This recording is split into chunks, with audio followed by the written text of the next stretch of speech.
YouTube. To our YouTube channel.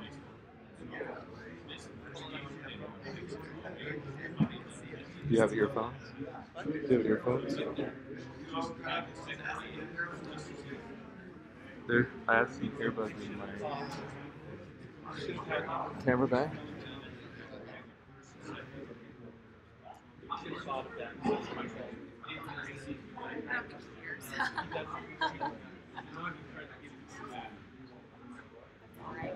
Next time we're at UVU next month, so we have to do this again.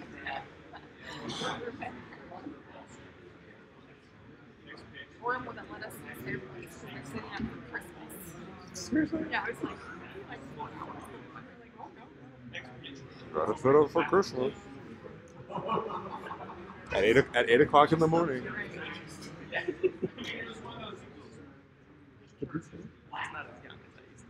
Oh, because he jumped out the skin. Testing. Testing. 1, 2.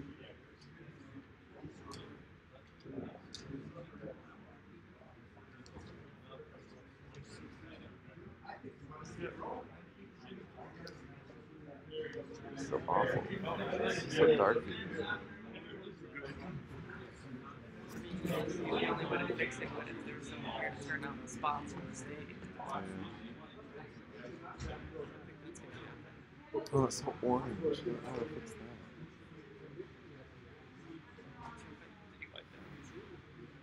No, that's put on auto. I don't have to worry about this stuff when I'm doing this. I have other things to worry about. Fair enough. Just curious. I was just wondering if it said what it is. I don't know what it is.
This is what we call reading from the rear here today.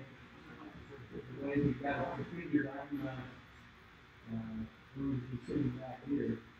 But it's 8:30. It's time for us to begin our commission meeting. We welcome you to this beautiful campus here in Ogden. I can't even imagine a more beautiful fall day than what we're experiencing today. And so we welcome all of you here. We appreciate very much the opportunity to visit with you, make presentations, conduct our business with Transportation Commission. We remind all of you that this is being streamed live and is available on the youtube.com Utah/UDOT. So you can find us or either go to the UDOT homepage and there's a link there. And so that's being done. So, those of you who are making presentations, you will need to stand fairly close to that microphone there at the podium, be heard so that it's broadcast correctly. We want everybody to be able to hear the proceedings of our commission meeting today. We welcome you again. Let's have some introductions of the commission and of the UDOT staff, and then we will proceed. Start over here with Willie. Introductions. Chairman, Luke Kramer, Commissioner at Large of Salt Lake City. I want to give thanks just to do it. It's fabulous to have a beautiful part of the world to do it. Thank you. Good morning. I'm from sunny Central and warm Central. The people in South and East and West of Utah.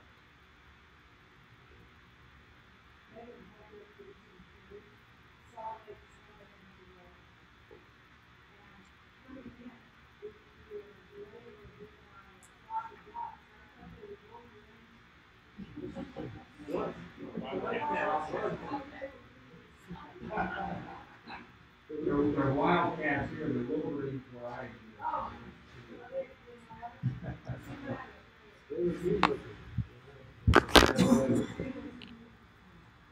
This is a beautiful campus. I'm Ken Millington, I represent Region 3. You have the Daggett counties across the central part of the state. I'm on the law commission at large. My husband's CT.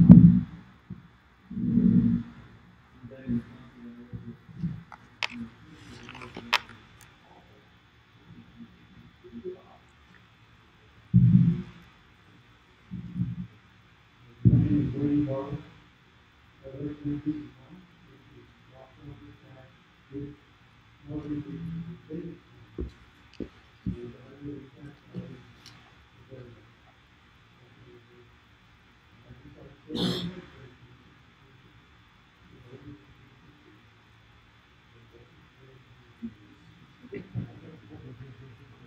Oh, that's what was a beautiful campus. Carlos?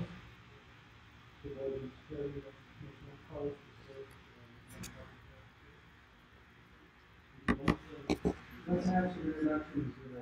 We want to recognize Heather Barthold, our assistant over here, who makes these arrangements and keeps us on schedule. We really appreciate her. Let's have the UDOT people introduce themselves.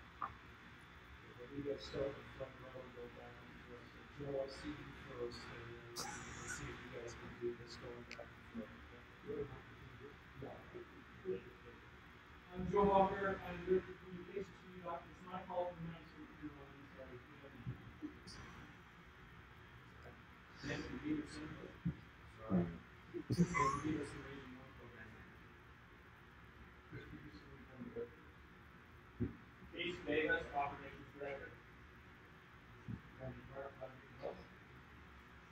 Zach Whitney, UDOT Communications. Grant Potter, UDOT Communications.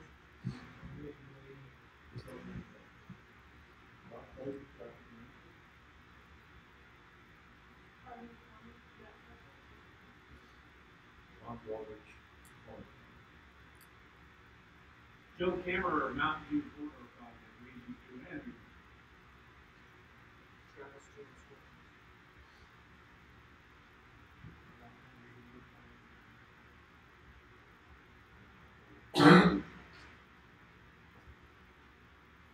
We have other UDOT personnel. Let's have Ivan and Brigitte introduce themselves, please, and our partners that I think you already Ivan. Morning, Ivan Herrera, and I have a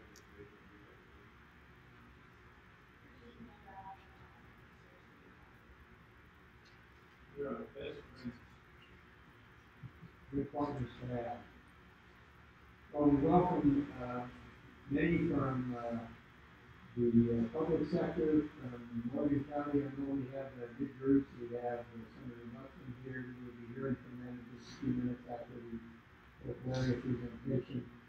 I see Stuart Adams in the back has joined us, so we appreciate his presence here as well. There will be time for the elected officials to address us after this local area presentation. Chris, I believe that you're going to lead out on this. We have a local area presentation, and then we will have a chance for public comment. Please, Chris. Thank you, Mr. Chair. Welcome to Region State. The Ogden area is great opportunity yesterday to really spend some time looking at what we have coming up, what we have in the future, and what we have in the now. So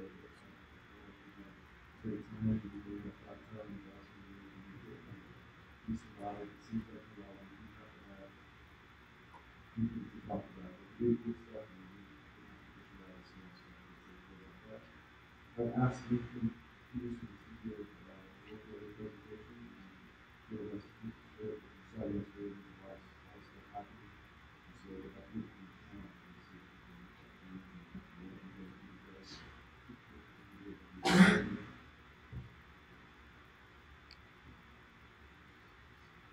First off, I'd like to say welcome to Region 1 and it's great to this opportunity to showcasing the hard work that is happening up there in the north end of Utah in Region 1.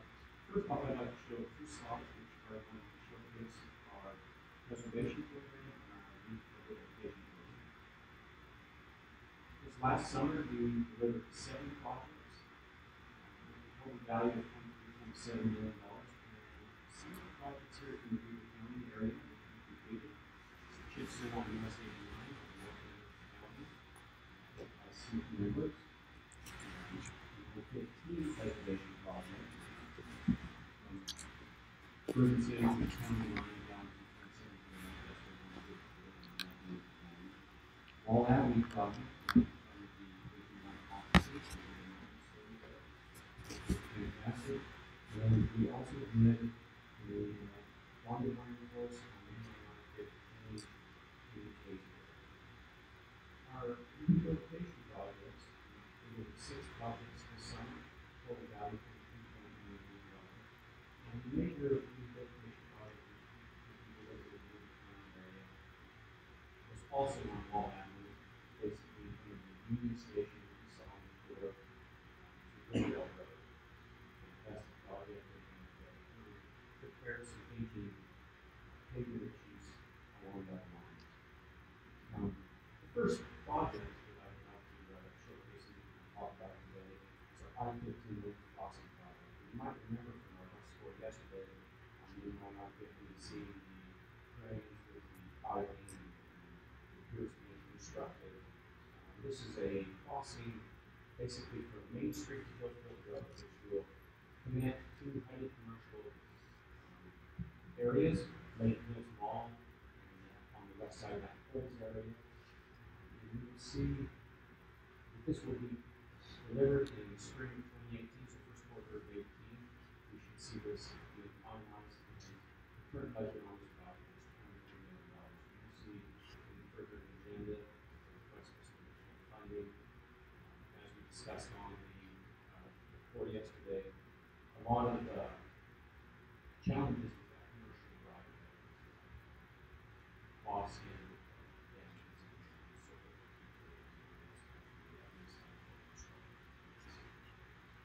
The next project is in the Kaysville area. We would like to use a transportation station to fund this location as an improvement project. We'd like to include southbound I-15 in the Kaysville area plan.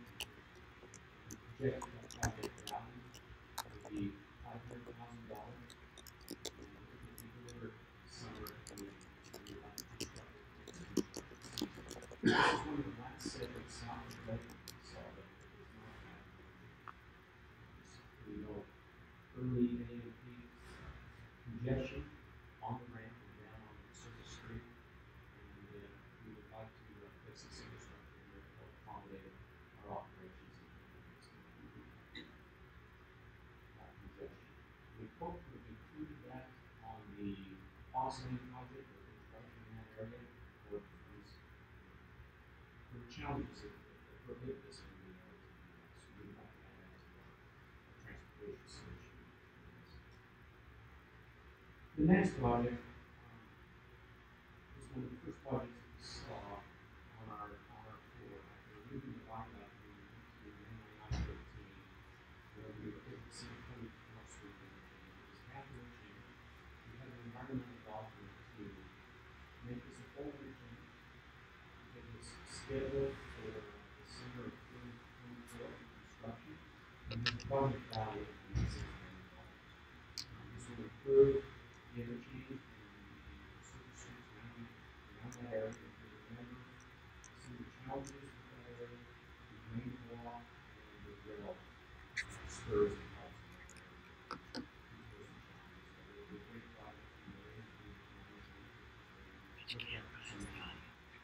Along with the interchange, we currently have a study that we're looking to evaluate. And remember before, the depth of the roof is in poor condition, and we have a funded project of $26 million, scheduled to be delivered in 2020. On the current schedule, we're looking at options and potentially using either concrete or some innovations to try to do some additional work on that bridge to help accommodate future growth, pedestrians, and possibly nuclear traffic. You're more than welcome to check with Commissioner Ray Climate for so desire on that's SR108 in Davis County and Henry County. The American Forest is that we're going to see a lot of construction. Most likely where we pick up the block will be a tire for us, which is a flat tire. That's a lot of concrete pavement down through there. We had a environmental blocking of the farmers project for some time, and then we were taking phase approach to deliver this project.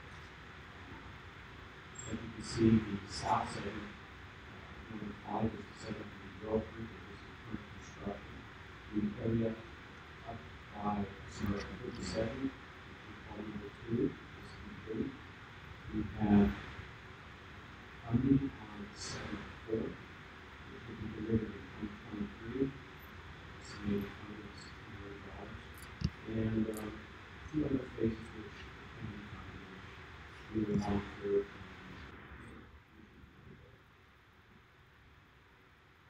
Now, one of our major resource corridors in the region is our Korea. That big slice of this corridor. The first line is that education solutions project that we covered, which we saw out of hand when we changed the bus yesterday. This project is under construction, so it will be completed next spring. Final surface code and project values of $15 million without a lot of projection mitigation. Going to the west, we have several segments also implemented through one pipeline section. The first one on the east is completed. We are currently working on segment 2000 west, 3000 west. There is an additional segment that is in phase 2 longer goes from 2000 west to the west. We will monitor that.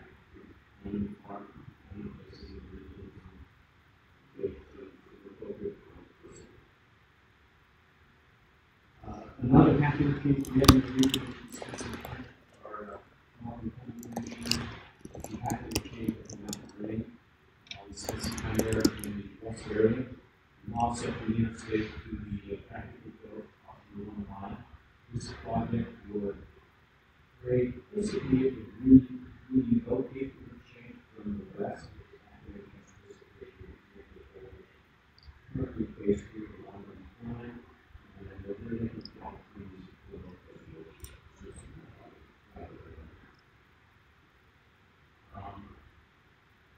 the mountain view committee, I-84 interchange. We started a study in this location to look at the long-term viability of that interchange, the operations of that interchange. As the USAID project permits in this location will become critical with this interchange as well as system interchange. And along with the study, we'll also look at what would be maybe needed to be New York to take the comparison of our location. We're going to talk about our real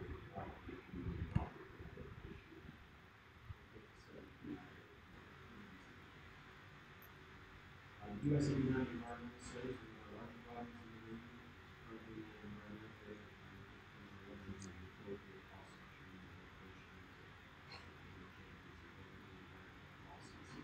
it's currently funded at $175 million. We should have a decision document on the state environmental document in January 2018, and that's when we will begin looking at the design.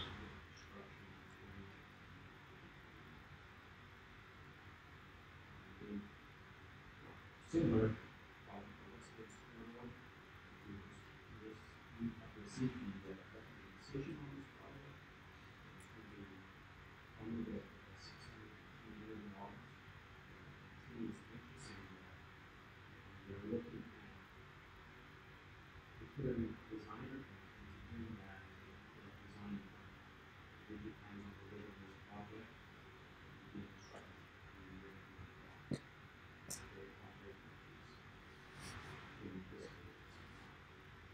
The last one, our other projects we have in the region is the being stressed where we will add express lane in the center of Main Line I-15, extending from Kaysville, South Layton area up to Riverdale, 31st Street area. It poses some challenges. We've got a great team assigned.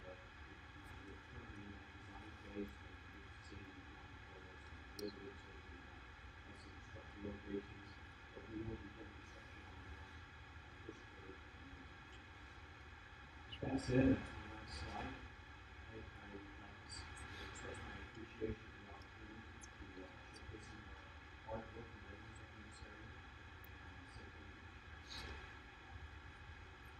Thank you. Do you have any questions or comments? Just this comment, just looking quickly at the numbers, it looks like you've got about $1.25 billion over the next 4 or 5 years that'll be spent in this area with expansion and preservation and all that's going on. So a lot of activity in Region 1 for sure. Thank you very much.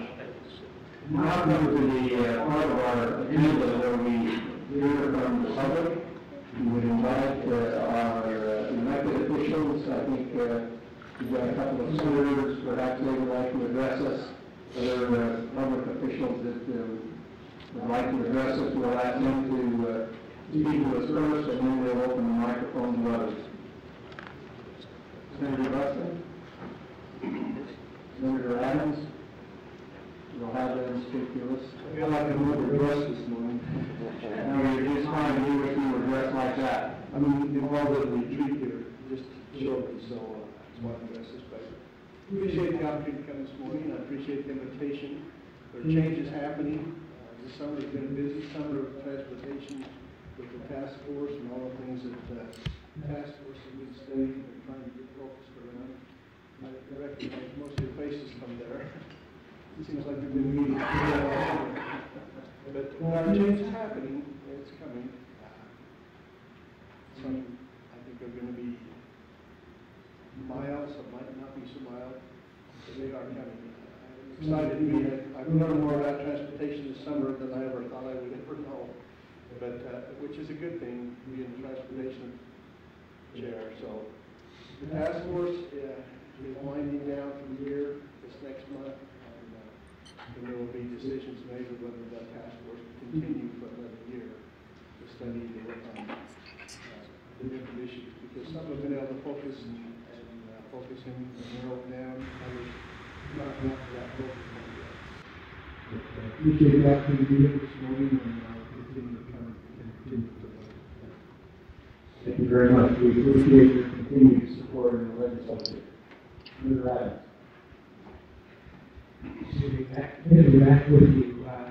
Don't get that kind of very often, but I appreciate you being north and being able to attend today.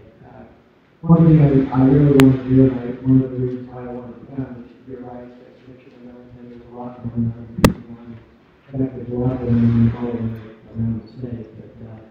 But you have good, great people working for you. Chris Peterson, the director. We've had some very, very happy ISs and still don't do some with employees and staff.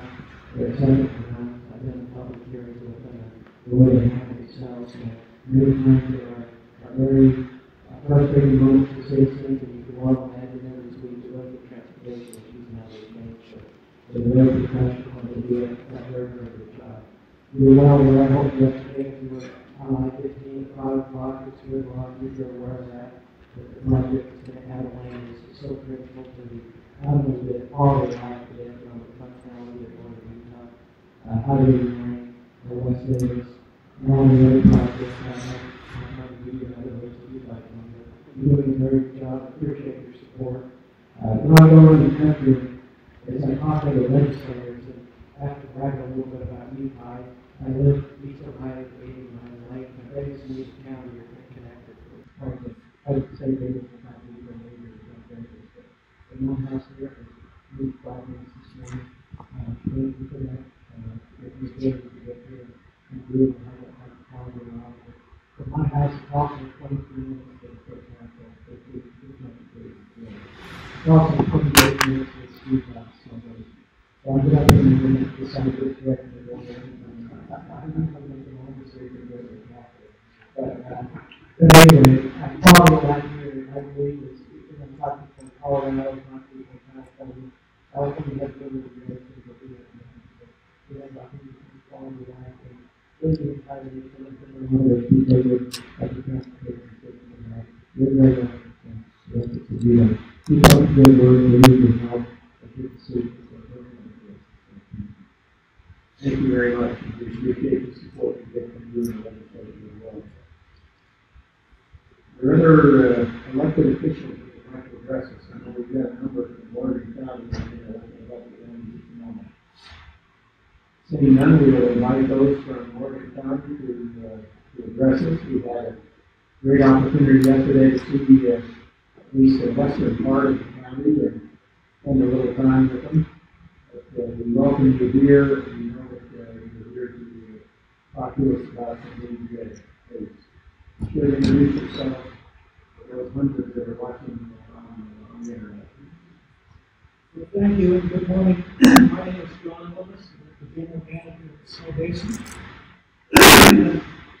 Thank you for the opportunity to speak this morning. I'm here to support the accelerated construction of the I-84 interchange in Mountain Green. And it has significant impacts, all positive for us at Snow Basin, and I'd like to touch on just two of them this morning. In the last 5 years, we've been fortunate enough to have our business levels pick up 70%, which is significant to say the least. I tell you, when it's your age, you really don't want to do it, but I did not have to probably kill you. So, anyway, that's the proprietary information that we've been very successful over the last 5 years. And looking forward, we're anticipating probably 20 days with over 5,000 visitors per day. About 70 to 75% of those people come up through that I-84 corridor and get off at the existing Mountain Green exit, and then have to come up and make that left-hand turn up Trappers Loop. And I think on those days, and probably several others for those of you who have been up there, that interchange is inadequate from both a service and a safety level, trying to make that left-hand turn. And if you're coming down Trappers Loop and trying to go left towards Mountain Green or Morgan, you can die of old age waiting at that stop zone. Additionally, this would shorten the drive time, so Senator Adams could get to Snow Basin quicker than he could get down to the Capitol. And that continues to keep us competitive with the other resorts here in the state of Utah. And then the increased bed base from the proposed village development there gives our destination visitors another place to stay, which I think is a positive. And while our development there at Snow Basin is not scheduled to really kick in immediately, it's going to happen, and this interchange becomes a very, very important part of making that experience better for all of our guests. So with that said, I'd just like to say once again, we're very much in support of moving up the construction schedule for this interchange. Thank you for the opportunity to speak this morning.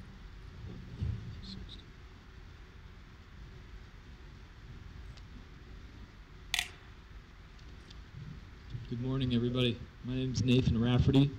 I'm the president of Ski Utah. I see some familiar faces here, some friendly faces. Thanks for having me up today.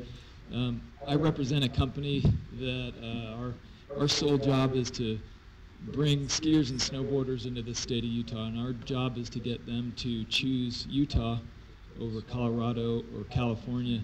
And I'll be one of a few people, or very few people, who is thrilled to talk about traffic, because in the tourism world, the only thing worse than too much traffic is no traffic.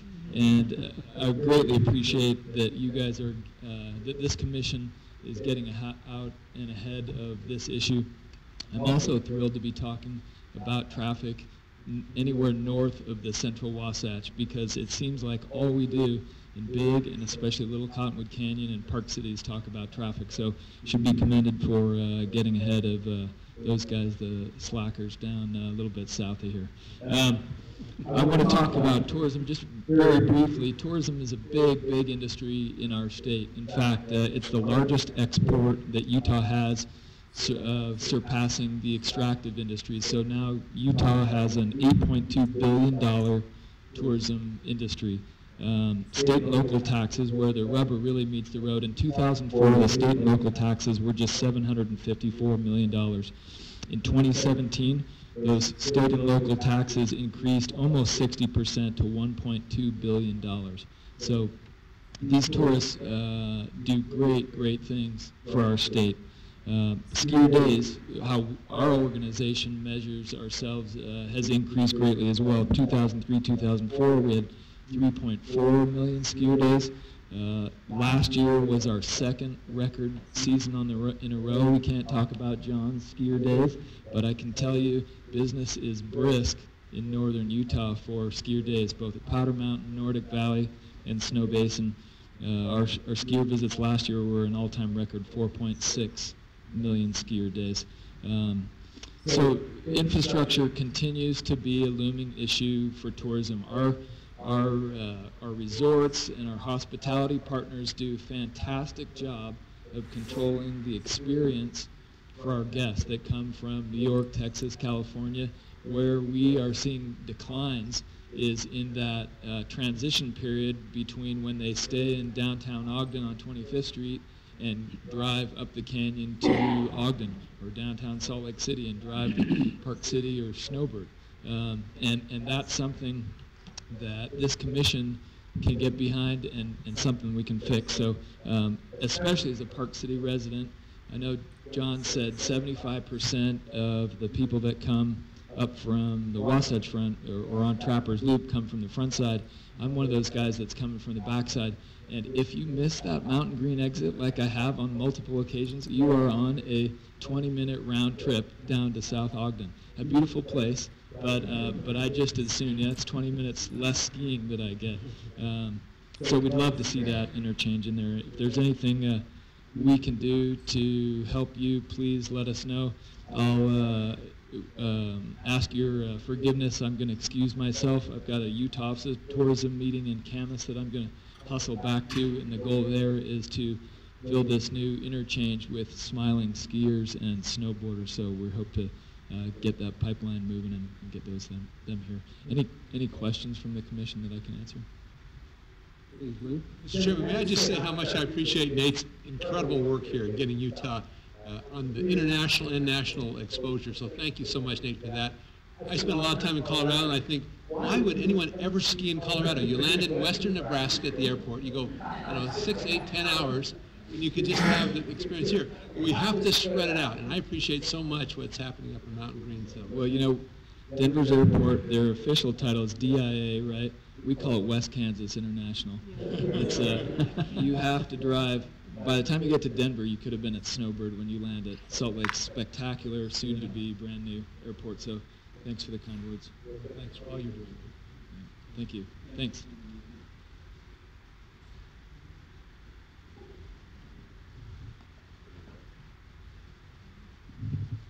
Good morning. I'm so glad you're in northern Utah today. This is great. My name is Nika Roundy. I work for Davis County Community and Economic Development. And I'm also here representing our county commissioner, Brett Milburn, who is in budget meetings today, but he sent me his notes. So I'm appreciative that I get this opportunity to share those with you. We feel in Davis County that we have a great partnership with Chris in Region 1 and all the people that are working with him. We're appreciative of the processes that we've gone through with the Highway 89 studies and changes and upcoming situations, and for all the public hearings. And I can personally attest to being at the public hearings that they were handled very well, very professionally, and that was great. We also want to thank you all for your support of the West Davis Corridor. That's going to be a big deal for us and for some of the things that we're excited about happening there. So we appreciate that support. It's a big deal there. And I'm here especially to talk about the Mountain Green Interchange. And Davis County supports this. Just want you to know that it complements the things that we are doing for economic development and also for our hotels and for our ski buses that are going up there to Snow Basin. So we just want you to know that that's not an issue here. Davis County is fully supportive of that. So, we got any questions? All right, thank you. Thank you very much.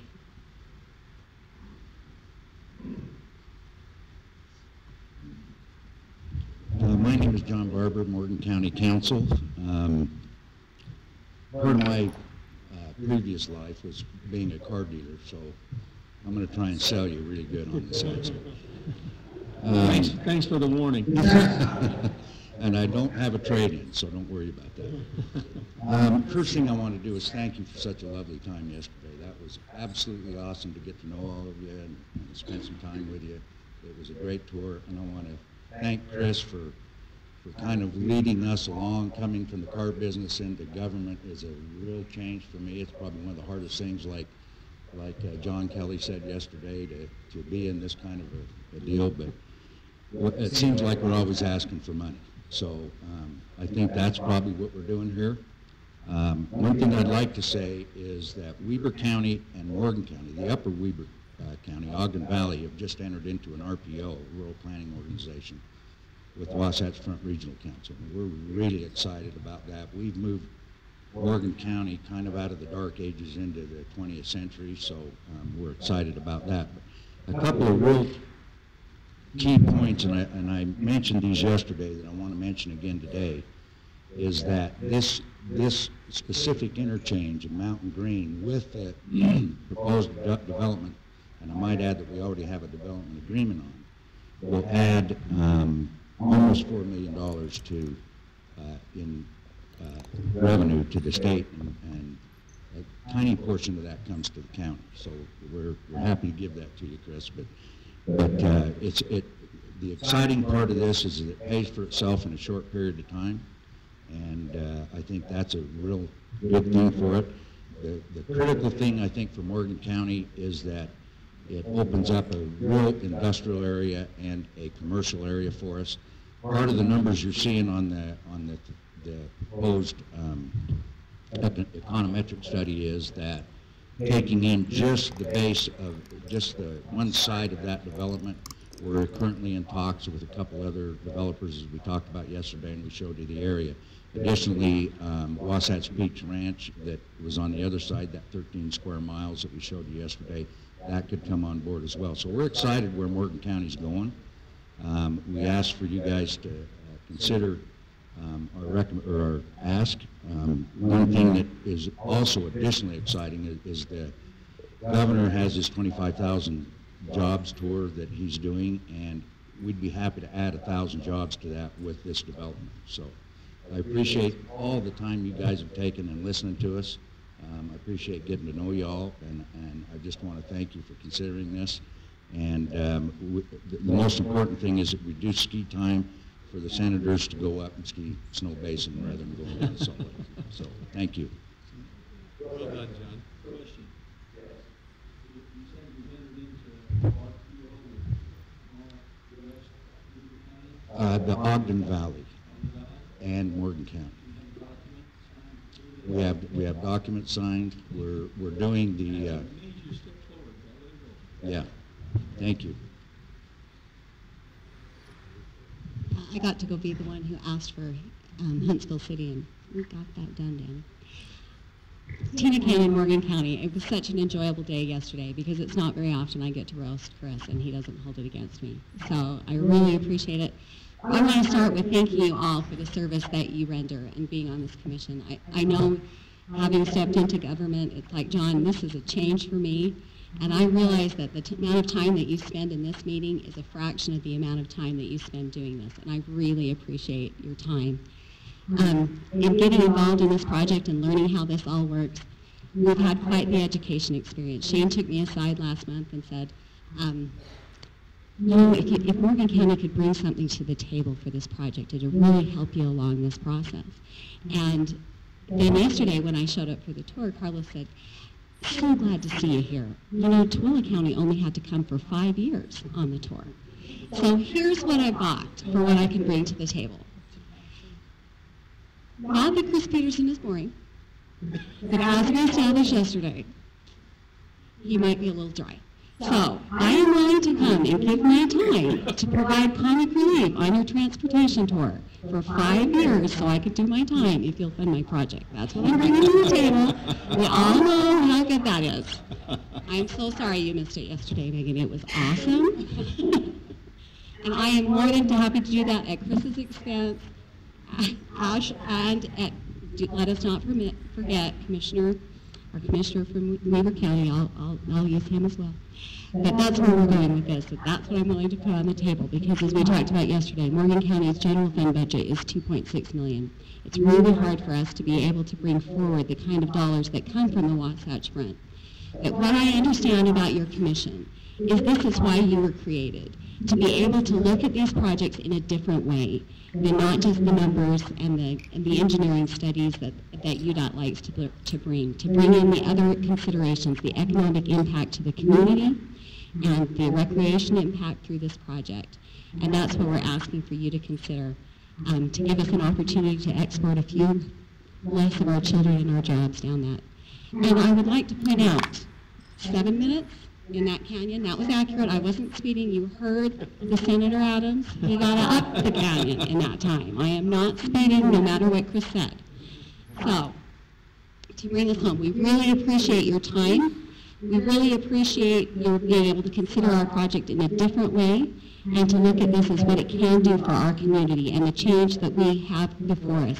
This gives us an opportunity for sustainable growth, for the linchpin into a project, as we talked about with Katrubis, that $1 million impact in being able to focus those traffic through a commercial area makes this area viable for a commercial tax base the way it hasn't been before. So I appreciate your time, and we'll turn this over to... I brought it home. Any questions for me?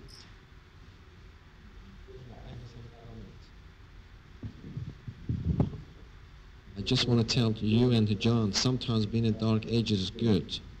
Because once you get found, you're going to be in the growing pain every day, and you're not going to have a private life anymore. So you may even give your old watch in order to say sorry for the days that I was there before commission. Yeah, and that's kind of where I would really like to bring that as one of the reasons, because we don't get paid nearly enough for the amount of time that we put in, and neither do you after being on that tour yesterday. Neither do you. But one of the things that I want to be able to do the same way you do is at the end of this process, I want to be able to walk through that area with my children and my grandchildren and say, I was part of something great. And we got out ahead of it, and we designed it in a way that we can be proud of. And that's why we do this, is give us an opportunity to make this area great and something we can all be proud of. One thing I forgot to do, which I used to just browbeat my salesman for, I'm going to ask for the sale. So please consider funding this project. At the bare minimum, consider giving us some money for the EIS and the corridor preservation. So thank you.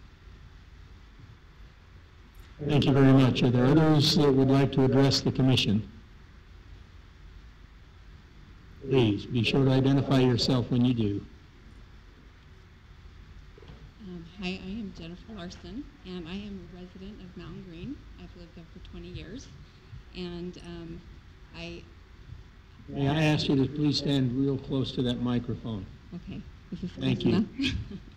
Again, Jennifer Larson, and I'm a resident of Mountain Green, Utah. Have been for 20 years. I enjoy all the recreation activities that we have up in Mountain Green and in the valley. As a matter of fact, I worked at Snow Basin Resort in guest services, and I talked to many people that come to the resort, most from out of town, many from out of the country, but a lot from Utah who have found this resort and are coming, and also want to have the easier access to Snow Basin. And I've also witnessed the traffic up the canyon going over to Huntsville, all the boaters who want to go boating and take advantage of the recreation and be on the water. And it's no kidding that when you wake up on a Saturday morning and try to get down the canyon, there's a line of boaters coming up trying to take that corner and going over to Pineview Reservoir. And it's a tricky corner and intersection to navigate.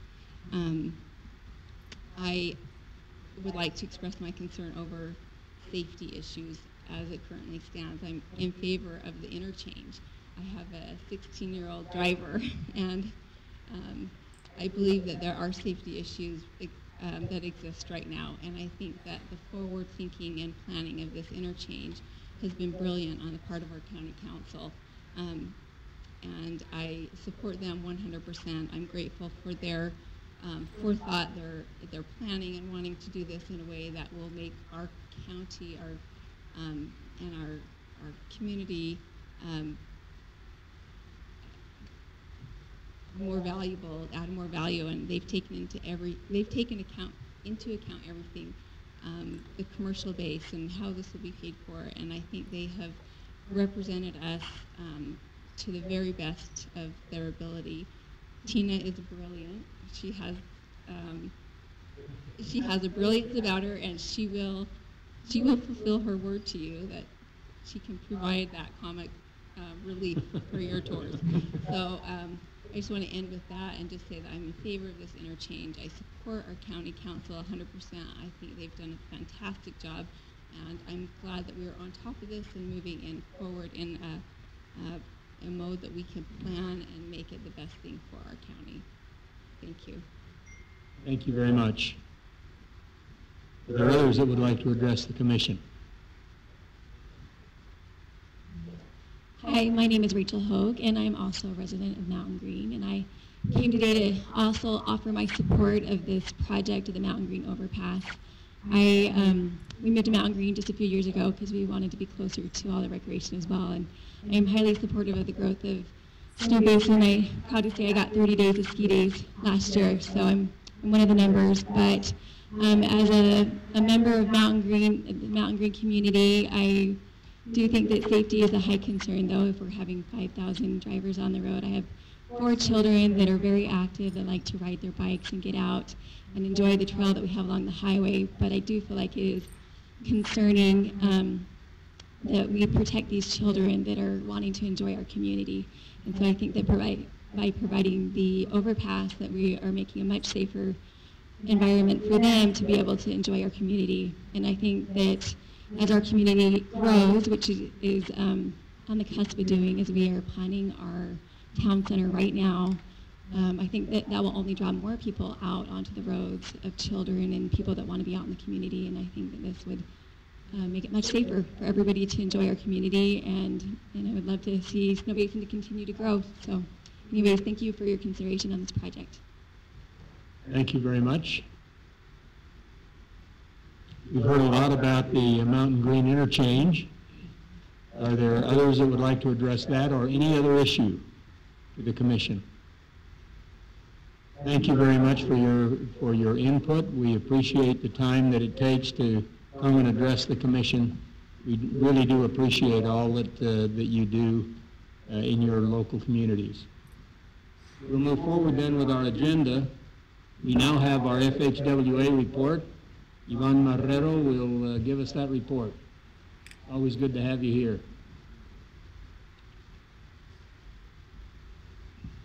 Thank you, Mr. Chairman, and good morning, Commissioners. Ivan Marrero, Division Administrator for the Federal Highway Administration here in Utah. And I want to start by seconding the motion to have Tina join us on the bus. I thoroughly enjoyed her talk yesterday and today, and so anything we can do to get her on there, I'm all for that. And she didn't eat too much of the candy, so that was good. So that was enough for us. So, I want to start first of all by thanking Chris and his group for that great tour yesterday of Region 1. It was great to see get to see all what's going on in Weber and Davis and what's the other one? Morgan County. We, you know, on the federal side, we're lucky to be here in Utah, and it's great that you do include us on these tours because it does give us a greater understanding of the needs, the transportation needs of the different areas of the state. So it's great to be part of that. I hope you do keep inviting us, even though Tina may take our spot, but and we're not going to be as lively or as vocal as she is, but we definitely do get a lot out of these tours. So please, thank you for inviting us, and please keep inviting us. We always love to participate.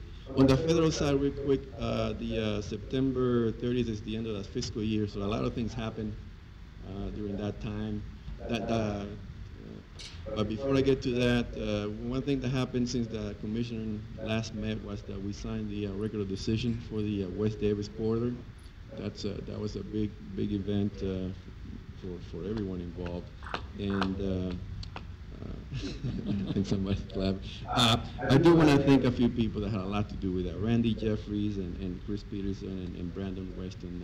They were there from the start. Did an amazing job to get us to that point.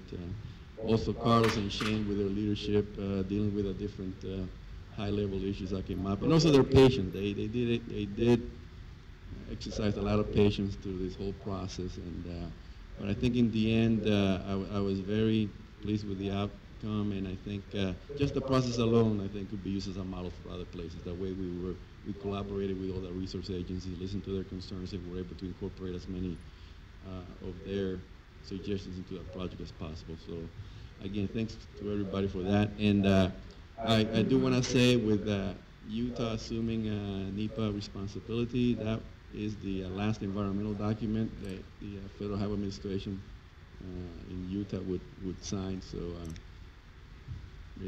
just so you know.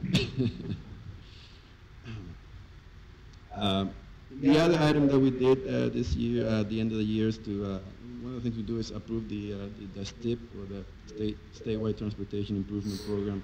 It's something that has to be done every 4 years. Here in Utah, we do it every year. You update it. You update your program every year, so it comes to us for a review, and along with FTA, and there's a public hearing and input and all that. So it's kind of a timely process, but that was approved on time, so the program is approved to move forward. It is a 4-year program approval, so it's good till 2021. So that one's done. And also, of course, I mentioned the end of year, and we were able to authorize or obligate all the funds that we needed to obligate in time before the end of the fiscal year. So I want to thank Becky Bradshaw and Bill Lawrence, and I know that the program managers in the region have a lot to do with the way these projects are programmed, and I know it's not an easy thing, especially when you get an additional $30 million in the last month or so. So the project went smoothly. As always, I've said it a couple of times before, I worked in a couple of other states where the last 4 weeks of the fiscal years are crazy. We are running all over the place trying to make sure the projects are in the right condition to be authorized, and here in Utah it just seems to happen automatically. I don't know how, but it just happens. It's an indication of the quality of the people that you have programming these projects. So I thank you for making that such an easy process for us. On the funding side, I mentioned the other thing that happens during this time is we start getting the apportionments. That's the money that comes to Utah for your program. So on October 2nd, we issued our apportionments, and that is the amount of contract authority given to the state. Utah received $365 million in contract authority. The other item is that we do have a continuing resolution because we don't have a full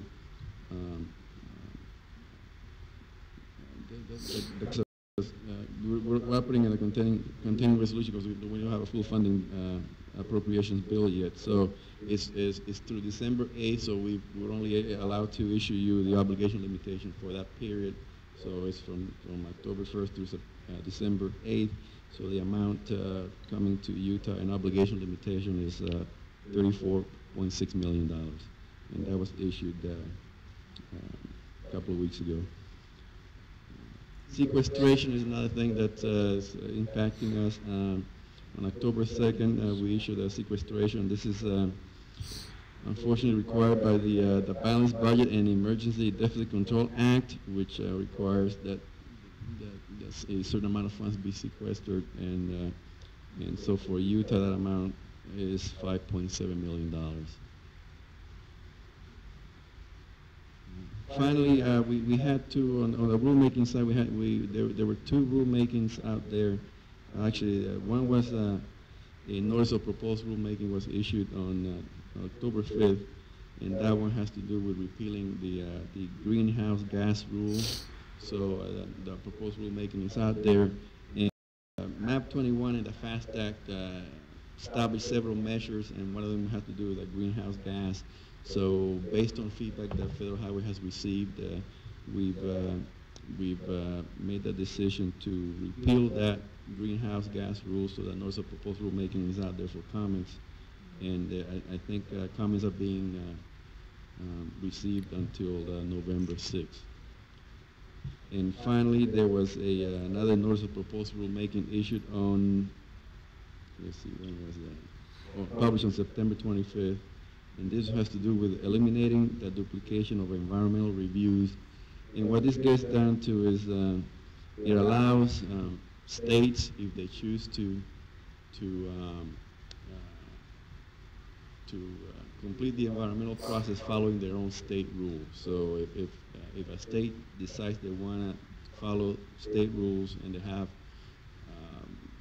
environmental laws and regulations that either equal or exceed the federal ones, they can apply to participate in this program. So up to five states may participate in this program, and should the notice of proposed rulemaking is out for comments through November 27th. That's all I have for you today. I'd be glad to answer any questions you may have for me. Any questions for Ivan? No question, just a comment, Ivan. I'm aware that the West Davis Corridor has been on the books of the dream list for Northern Utah since 1964. Thank you for every decision now we can make a good repair.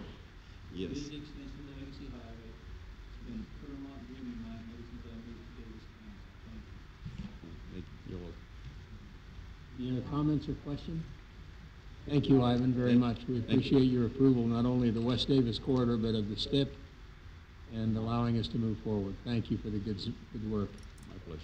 Thank you. Thank you. All right, we'll continue to move forward with our agenda. We'll have the UDOT scoreboard report. Randy and then Jason. Sorry.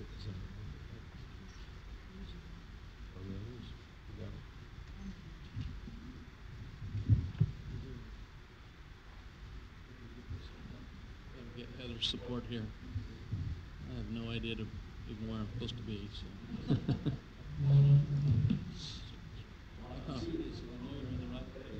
Well, only because Chris and Heather's expertise. So.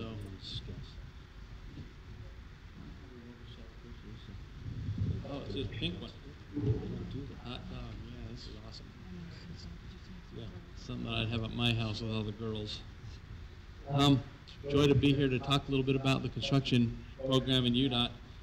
From this particular chart, you can see we had a really busy month. $235 million of projects were advertised or let out to construction.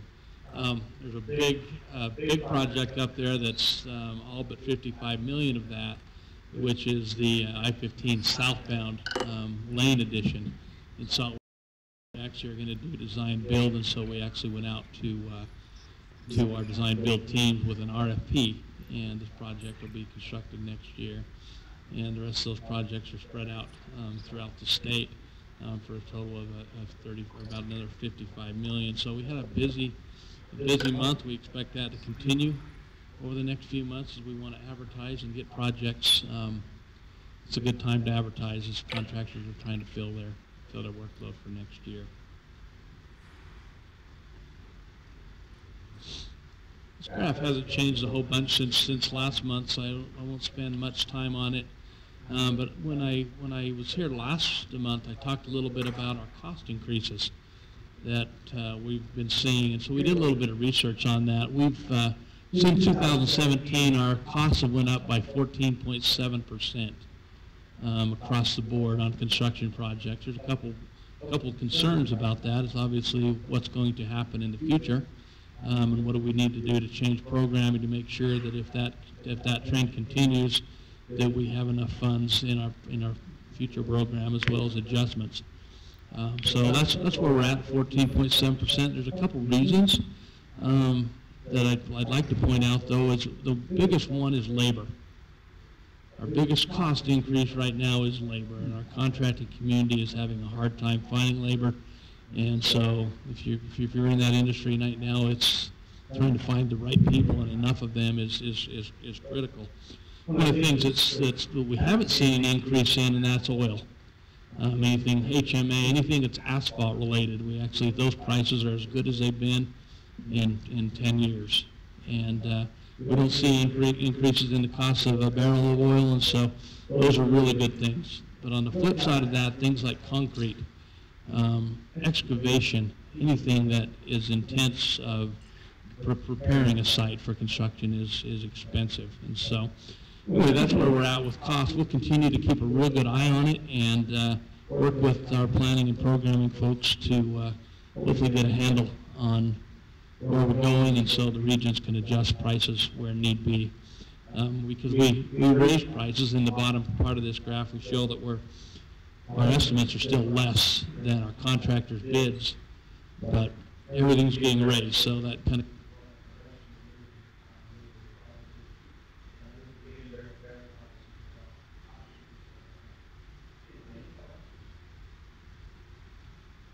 Questions for Randy, please. Go ahead, Mary. I was just surprised that I always think it's oil and asphalt that's going to be more expensive, that labor's more expensive.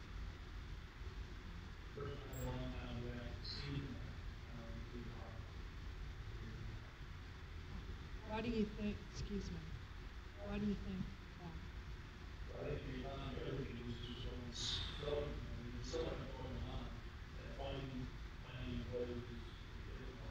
Yeah, I think there's also the generation of homes.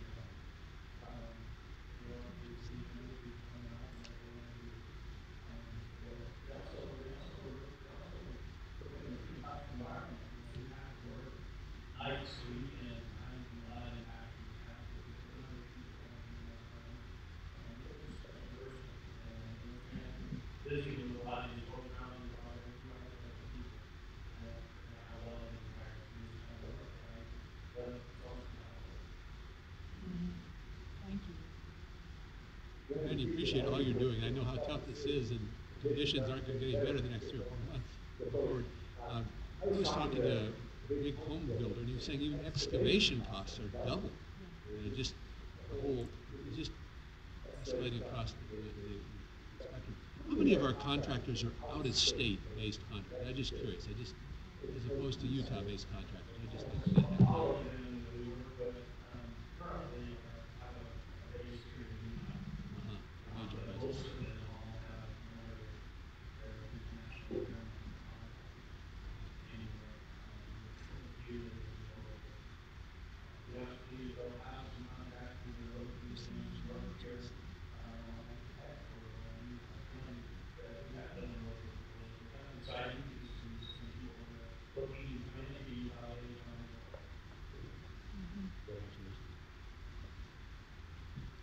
Thank you. Any other comments, question?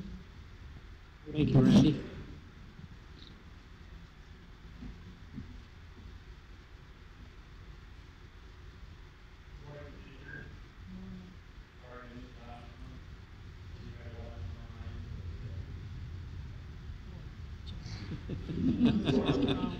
You mean it wasn't streaming right, or it wasn't received where you were? No.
Okay, it's good. It's a good thing I'm a professional, or that would have really rattled me in my presentation. So, and Tina, I used to be a regional director up here, and no one ever accused me of being boring. So. We've accused you of other things. This is true. So here's how we get to those performance measures and whether or not we're hitting our goal. The first one being, just to refresh, reduce our traffic fatalities by 2.5% below the 3-year average, 2.5% on serious injuries, same with crashes. 0 is our target for internal fatalities. Our rate of 4.29 for 200,000 working hours for injuries, and 6.85 incidents per 200,000 working hours. So we've made some.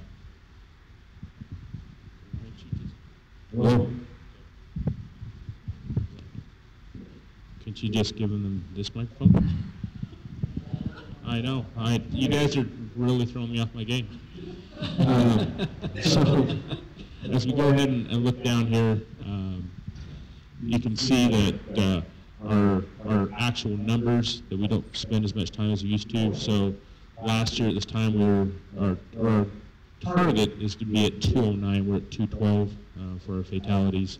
That number is less than last year's, but it's not 2.5% below our 3%, our 3-year average. Our serious injuries, as you can see there, we're at 683, so we're hitting that target versus 725. I'm really proud of the progress we're making here on our employees. And you can see that's been going down throughout the year. And a credit to both the program and the buy-in that we have with leadership and our employees, that number is coming down.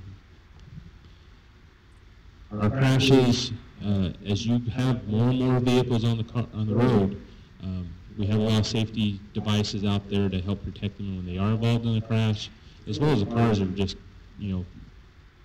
they're better. They help protect you. There's more airbags. There's safety devices in there to help protect you. So that's keeping the injury rate down, but the number of crashes, you can see we're at almost 32,500 crashes already in 2017, and that lags a couple months, if you recall, just because it takes longer for those numbers to come in.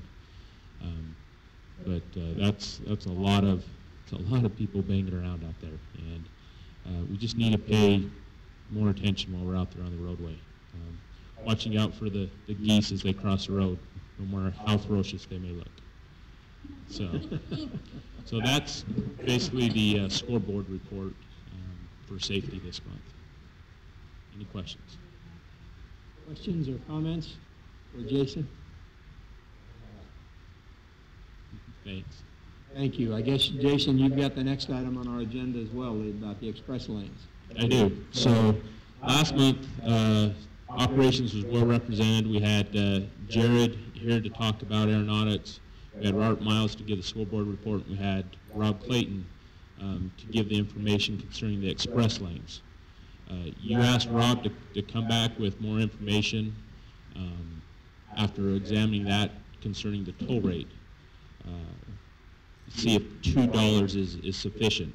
So after spending considerable time and letting the smart people do what they do best and come back with some recommendations, what our strategy is moving forward is to establish 2 rates.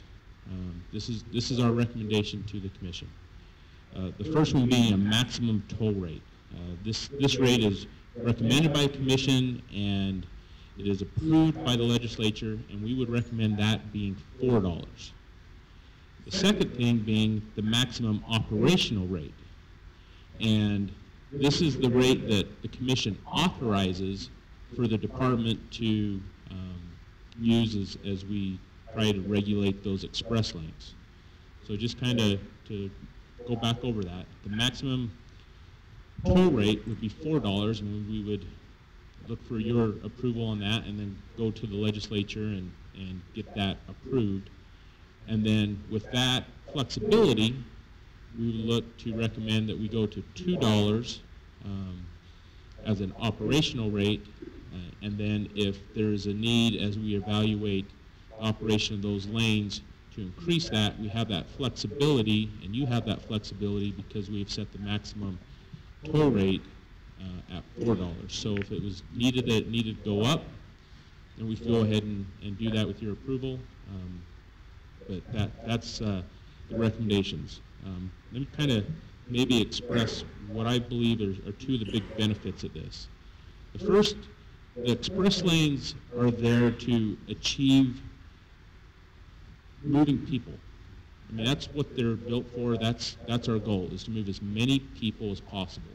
If it was full of HOV and we got to the point where there was no express lane users, it was all HOV, and we were moving a lot of people, that'd be great for our department. That's exactly our goal. But because we have that excess capacity, because it's not full of HOV, we look at allowing it and increasing the efficiency of moving people from point A to point B. The second thing is, if we go with this approach, it allows us to achieve the desired effect at the lowest possible cost. This is not a revenue generating operation. That is not the intent of this. It's never been the intent. That doesn't mean that someone down the road doesn't change that direction, but today that's the direction we have, and that's the direction we're going. Is we're not looking at generating revenue.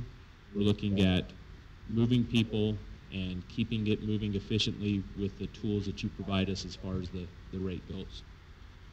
So those are the direction that we're currently at. Is there any questions?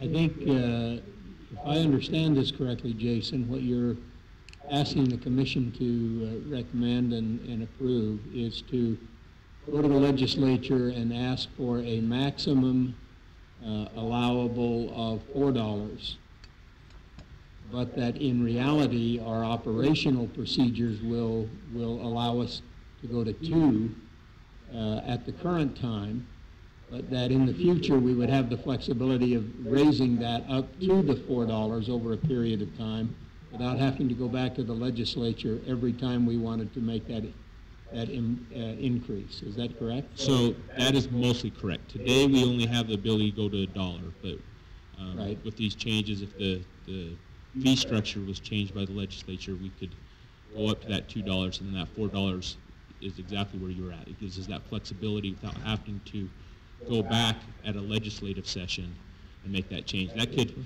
essentially delay almost 2 years implementation, sure, of giving you guys the flexibility, giving the commission the ability to change that rate so that we can meet our goals. But putting the cap at 4 and then figuring that we would only go to 2 as an operational procedure, we would have that flexibility over a period of time to slightly raise that over that changing conditions. Correct. Okay, thank you. Any other questions or comments? Please, Danny. Jason, is this on? I think you have to get pretty close to these close right up to microphones. it, Danny. Supposed to kiss it. Okay, Jason, in reference to the HOV lane, the enforcement of those who violate the 2 white lines. We've had communications, I've had some phone calls. We expressed dissatisfaction that there's a lot of people going in and out of there that appear to not have 2 people in the car, or maybe they have a ticket, but maybe not. Calling upon the department to enforce that, not let that happen. So part of my question is, what is our role in enforcement to the HOV lane violation? And number 2, the fine is $337. Can go to that high. Are you going to suggest that the fine be, you do suggest the fine going up from that so you get those people's attention? Today I'm not going to recommend increasing that fine, but let me address the violator rate. Our estimates are we're about 28% of the people in that lane are in violation of being in that lane, which is a very large number. What we are doing about that is we help fund enforcement with UHP, our partners in law enforcement, and they're the ones out there that are pulling people over and ticketing them and educating them. The other prong of what the department is doing is an education blitz, where we're trying to educate people. One of the things that we hear quite often is, well, I drive a Prius, or I drive a Leaf, so I drive a clean vehicle, I'm allowed to be in there. That's not entirely correct. If you have a C decal, and so you've applied for and received a C decal for your clean vehicle, then you can be in there without paying a toll or without being HOV. But not every clean vehicle has that right or has gotten the C decal. So we have a process for that. We have a cap on that because, again, our goal is to move as many people as possible, not to create a lane for electric vehicles. Please, Megan. I'm glad you brought up that point too about clean vehicles and the decal, because that's confusing. I'm glad you emphasized, because we had a robust discussion last time about fee schedules, and a lot of the public was a bit confused thinking this was a money-making project by UDOT. It's not. You emphasize it's to get people to carpool. You're exactly right on there. It's to get people to carpool, and the revenue that we do generate is used to maintain and operate the express lane. So there's technology involved. There's computer. There's the billing of the people, of the folks in there. It could be, and it could be used for the enforcement and education as well. Other questions or comments? Mr. Chairman? Please. And so just to reiterate Jason's points, we're looking for the proposed action for the commission today would be to approve the two different rates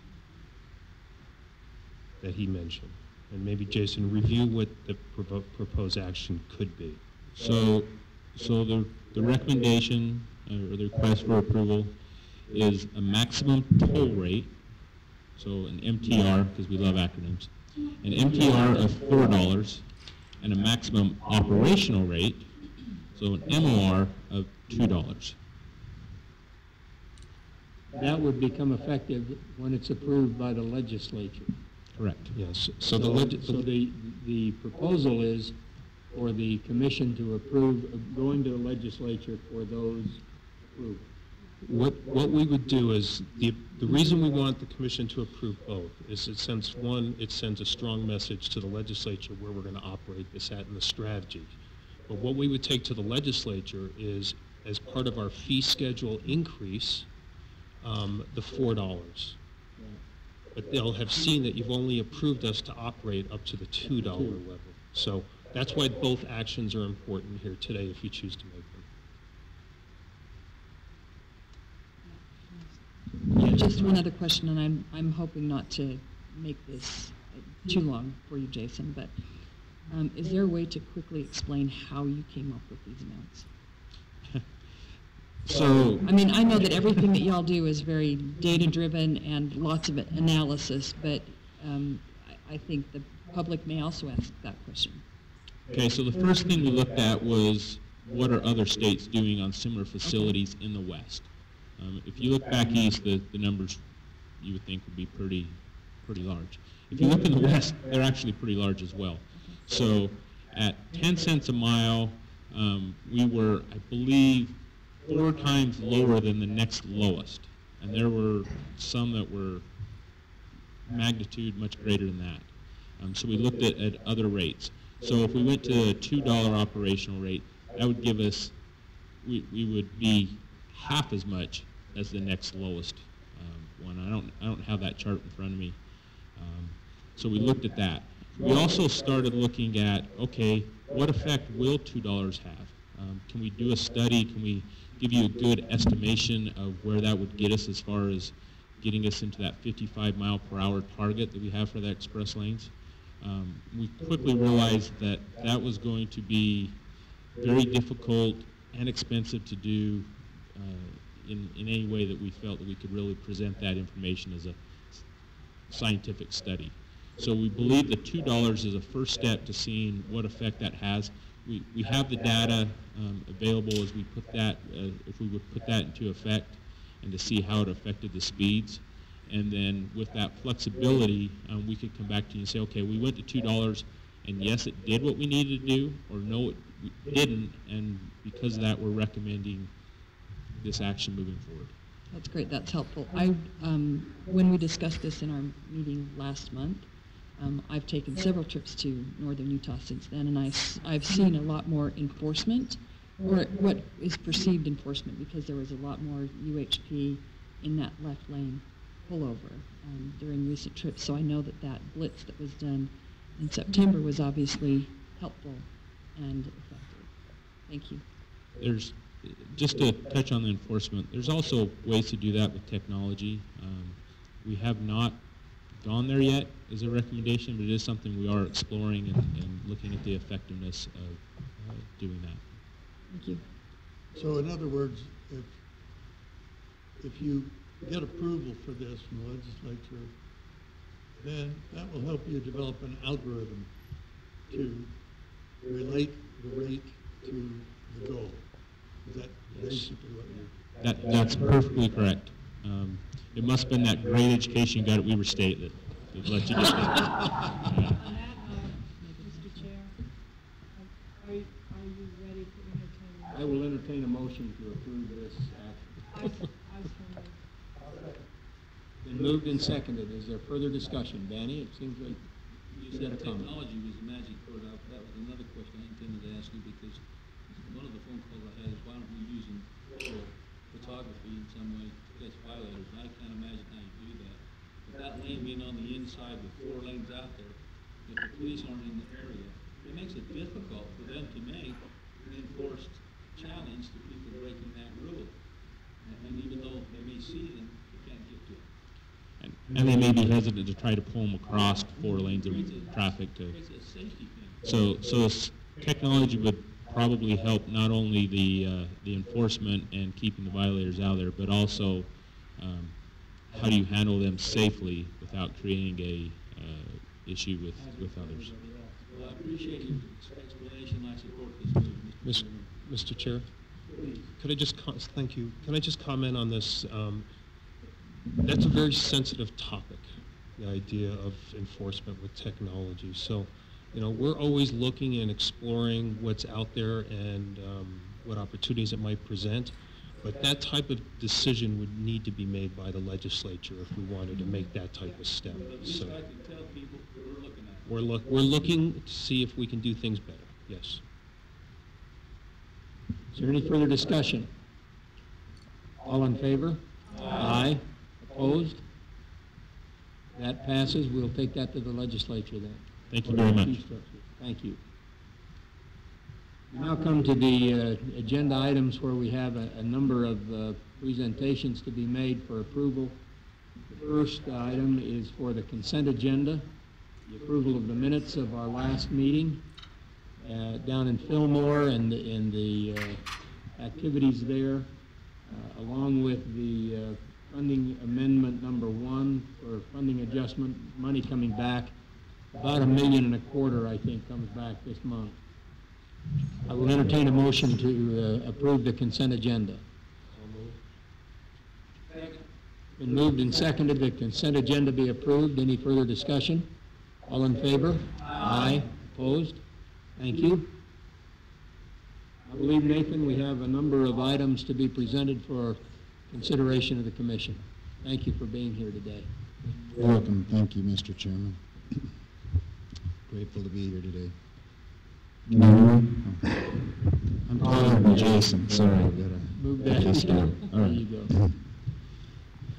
Okay, our first item, wow, we went to pavement. How did that happen? Sorry, let me go back to where we're at. Okay. The first item we have today, we heard from Region 1, Nathan Peterson, is a request on I-15 at 200 North in Kaysville. It's agenda item 8A-1. And the request on this item is that they be able to install the ramp meters southbound on that I-15. The cost is estimated at $500,000. I think they have a picture here showing that location. It's has delays in the AM peak, and so they'd like to install the ramp metering. So we'd ask for approval to add the I-15 200 North Kaysville southbound ramp meter project to the 2018 to 2023 STIP. I'll second. Moved and seconded. Any further discussion? All in favor? Aye. Opposed? Thank you. Okay, the next item, item 8A-2. This item is to combine, Region 1 wants the approval to combine the US 91 project in Logan from 1000 North in Logan to the South Smithfield paving project with a safety project they have that's in the same limits. So I believe we have a map here, there, the blue area. The safety project that's in that same limit is highway safety funds, and they need an additional $750,000 out of that safety fund category in order to fund all of the needed median turn lanes and signal work that's to be done. And then the request then is to approve combining the US 91,000 North to South Smithfield project with the US 91 milepost 28.4 to 28.7 median turn sign project, and to add $750,000 of HSIP funds to the underfunded estimate.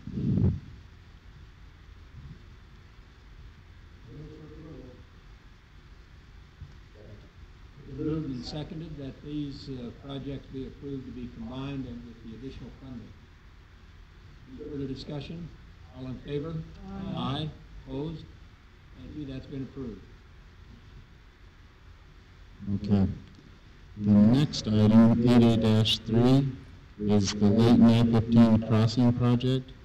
And this project, Nathan Peterson addressed in the region presentation.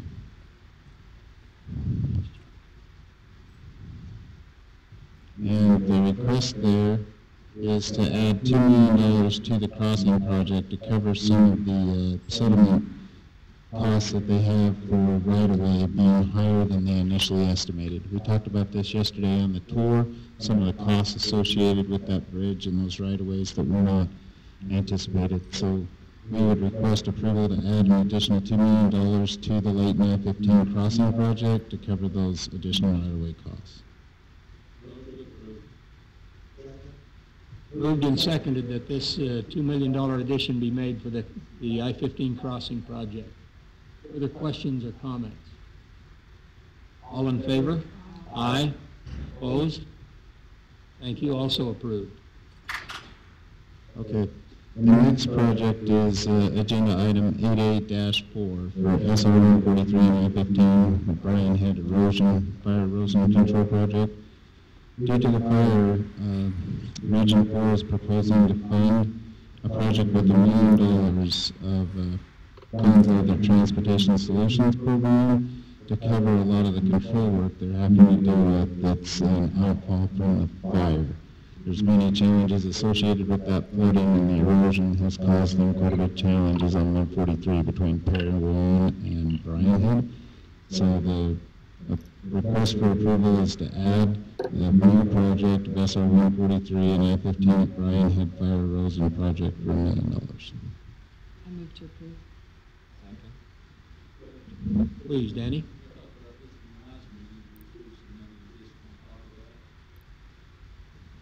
I'll ask Rick to address that question. Good, this justifies him coming up. Yeah. So yeah, this is, down in the canyon we actually have a project that before the fire even started that we're going to replace of an MSE wall, an old wall against the creek line there. And that project was affected with the flood while we're currently in construction. So we had $700,000 of that last month to actually get the contractor going to install that wall prior to Thanksgiving to try to get 2 lanes of traffic back up the canyon.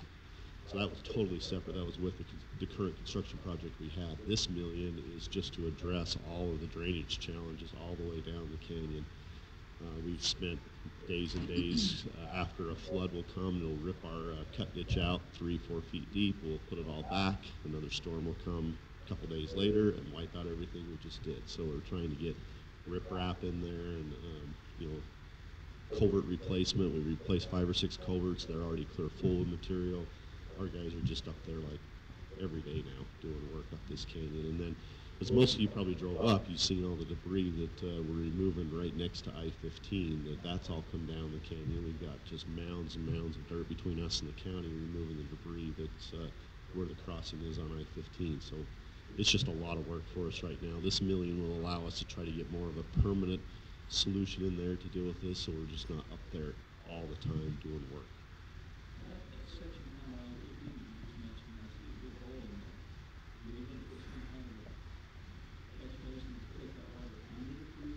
Well, we actually have a big pipe there already. Yeah, it's just too much debris, and we're overflowing the interstate on certain storm events.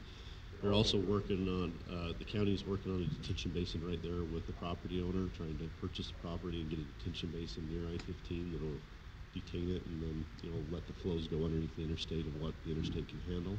Also up at Parowan, right at the mouth of the canyon, reestablishing an old detention basin that Parowan City's had. So there's a lot of work from both the Parowan City, the county, and us trying to deal with this, but it's a challenge right now.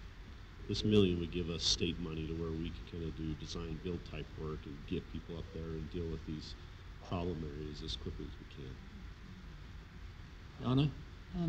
I just, we've had kind of a theme of skier days, and the work that you're doing and the attention that you're giving to 143 and everything is also very helpful for Bryan Head. Absolutely. And is critical to their success this season, and the timely nature with which you're moving is very much appreciated, I know, by the town and by the resort. Yeah, we met with them on October 4th. They were very concerned. So we've had a signal in the canyon, a one-lane road in the canyon with that construction project for quite some time now, and they were concerned that signal would go through the winter. We've got a solution to not allow that to happen. We don't want it signalized in there either. We can't snowplow that canyon very well in a signalized situation. So we're doing whatever we can to get at least a 2-lane road open and then come back in the spring and finish that project off. But by Thanksgiving, we have a plan of trying to get that thing back open to 2 lanes. Oh, absolutely. And everything they tell us is this is the first year of the fire. Obviously, they say the third year is the worst. So all this stuff we're going to do now will help us prepare for that third-year flood events that come. So we had a motion and a second and some comments. Is there any additional questions or comments? All in favor? Aye. Opposed? Thank you. That addition has been approved. Thank you, Mr. Chairman. It may be worth pointing out this is the second project today where they're using the Transportation Solutions Fund that you set up last April. This is a great way for them to address these items outside of perhaps that fell outside of a choke point or other small category that we had before. Okay, agenda item 8A-5.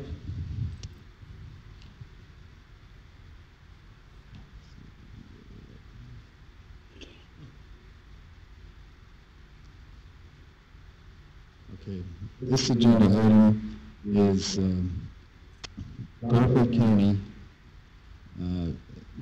has approached, Sevier County, wrong one. Region 4 was approached by Sevier County for a partnership to construct turn lanes at the Willow Creek Road out by Salina.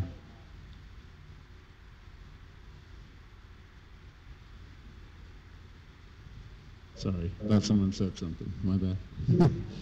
So what they would like to do on this particular project is that UDOT has a project out here right now, and this project would look at constructing these turn lanes. There's a picture in your plan that, see if I can pull it up here so everyone can see it.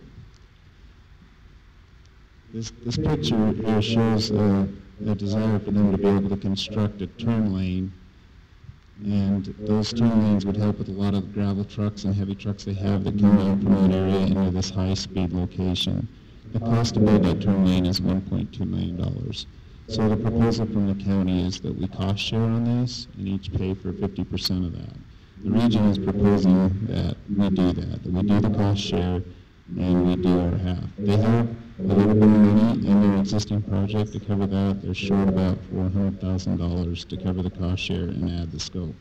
So we would like to ask for a motion to approve to add the new scope of work into the project, as well as add an additional $400,000 to the US 89 and SR 28 hot in place recycle and overlay project, and to fund the partnership with Sevier County. Move to approve. Second. Been moved and seconded. Questions or comments? That looks like a pretty fat place to me. Didn't you put a crown in there anyway? Where that junction comes and that's a high-speed corridor. Didn't you have kind of a high place in there or just the rest of it? This is the one now. Yes, so Commissioner, if you look at this larger picture here, you can see where the airport is in relation to that item. It comes right down to the bottom of that swell. But this goes directly out to Redmond Minerals, some of those areas, and the gravel pits that are over on the east side. That's the access. All right, it has been moved and seconded. Any further comments? All in favor? Aye. Aye. Opposed? Thank you. That's also been approved. Okay, the next agenda item, 8A-6, is the Zion Canyon Tiger Grant. So, if you recall, last month in Fillmore, we had a request from Zion Canyon National Park to come in and look at proposing in a partnership with the Tiger Grant. Rick's team and the planning group has been working with them to try and figure out a solution for this, as well as Springdale and Washington County. They have a solution. What they'd like to do is propose to turn in a $15 million grant for the Tiger funds with $10 million additional dollars of matching funds. Of those $10 million of matching funds, they asked for UDOT's participation, and Region 4 is proposing that they use $885,000 of their TAP, the Transportation Alternative Program funds, to assist in this $10 million worth of match. So the request for approval is to add the Zion Canyon Multimodal Access Project as a new project from 28-23 step and fund $885,000 of Region 4 TAP funds, contingent upon them receiving the Tiger Grant. I think I'm going to make the motion, but I also think this is a great partnership. It's a good project. I'd like to second the motion. I had a personal communication with the superintendent Grady last night. 45 minutes I would explain that scope and all the attraction will be a project. We have a motion and a second. Is there any further discussions or comments? All in favor? Aye. Opposed? Also approved. Okay, the next program item is 8A-7. It's the Hole in the Rock Culvert Replacement Project. The request on this is for a federal for state funds transfer at our 85%. So this is where Garfield County has a project right now for bridge funds, and they'd like to do the 85% state swap. So the state would take $699,225 of their federal fund, and we would give them $594,341.25 of state funds. So the request is an approval to enter into a state for federal lands exchange for the Hole in the Rock Road Culvert extension with Garfield County. It should be noted that if we did this, then it would become a pass-through, and Garfield County would administer the project after that. I'll second. Moved and seconded that this be approved. Any further discussion or questions?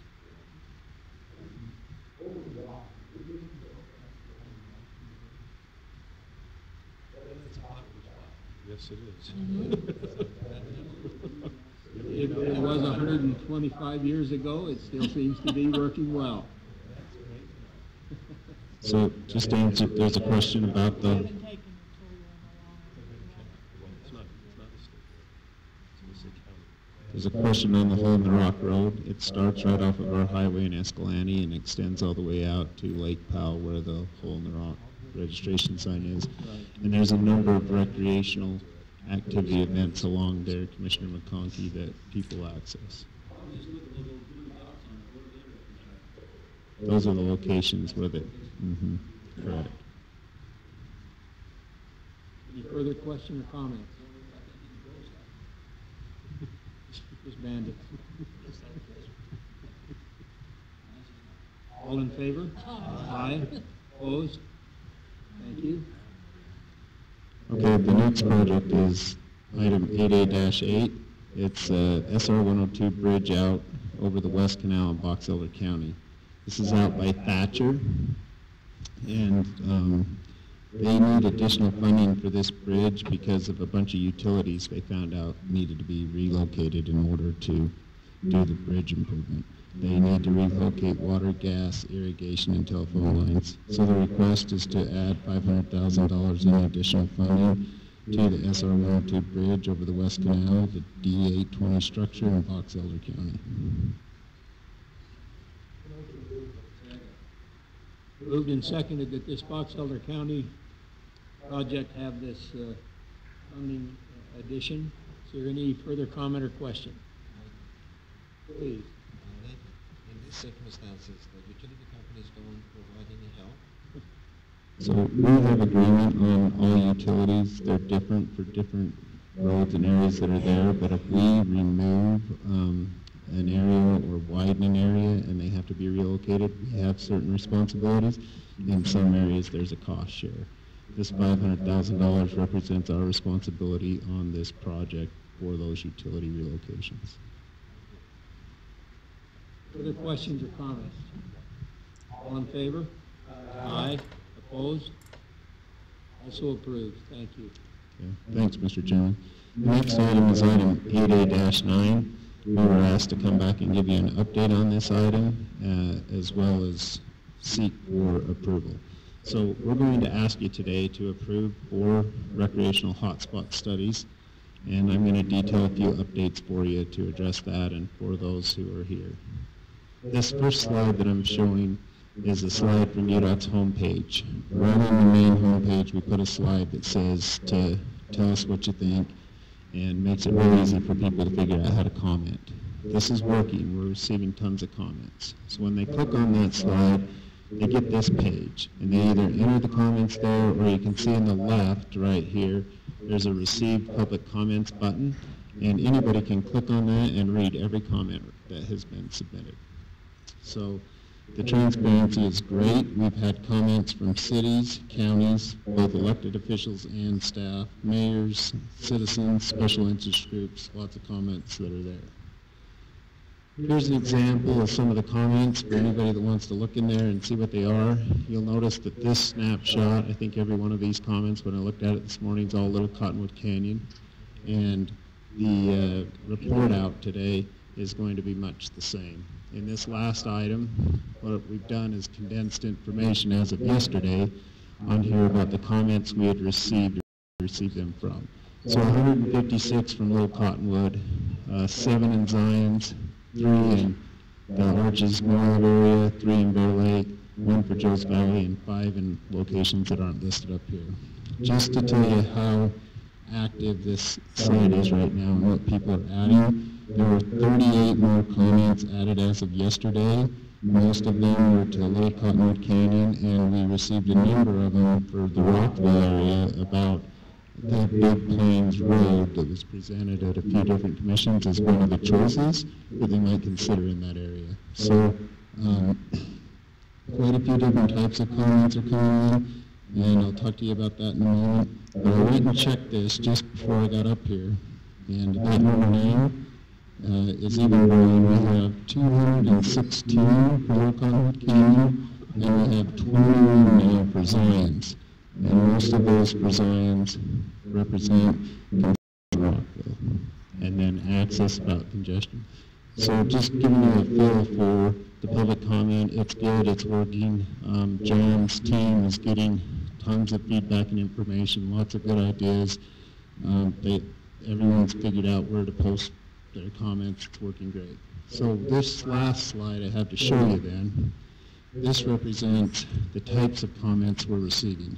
So up in the top left, transit safety and congestion is the main area that we're receiving comments.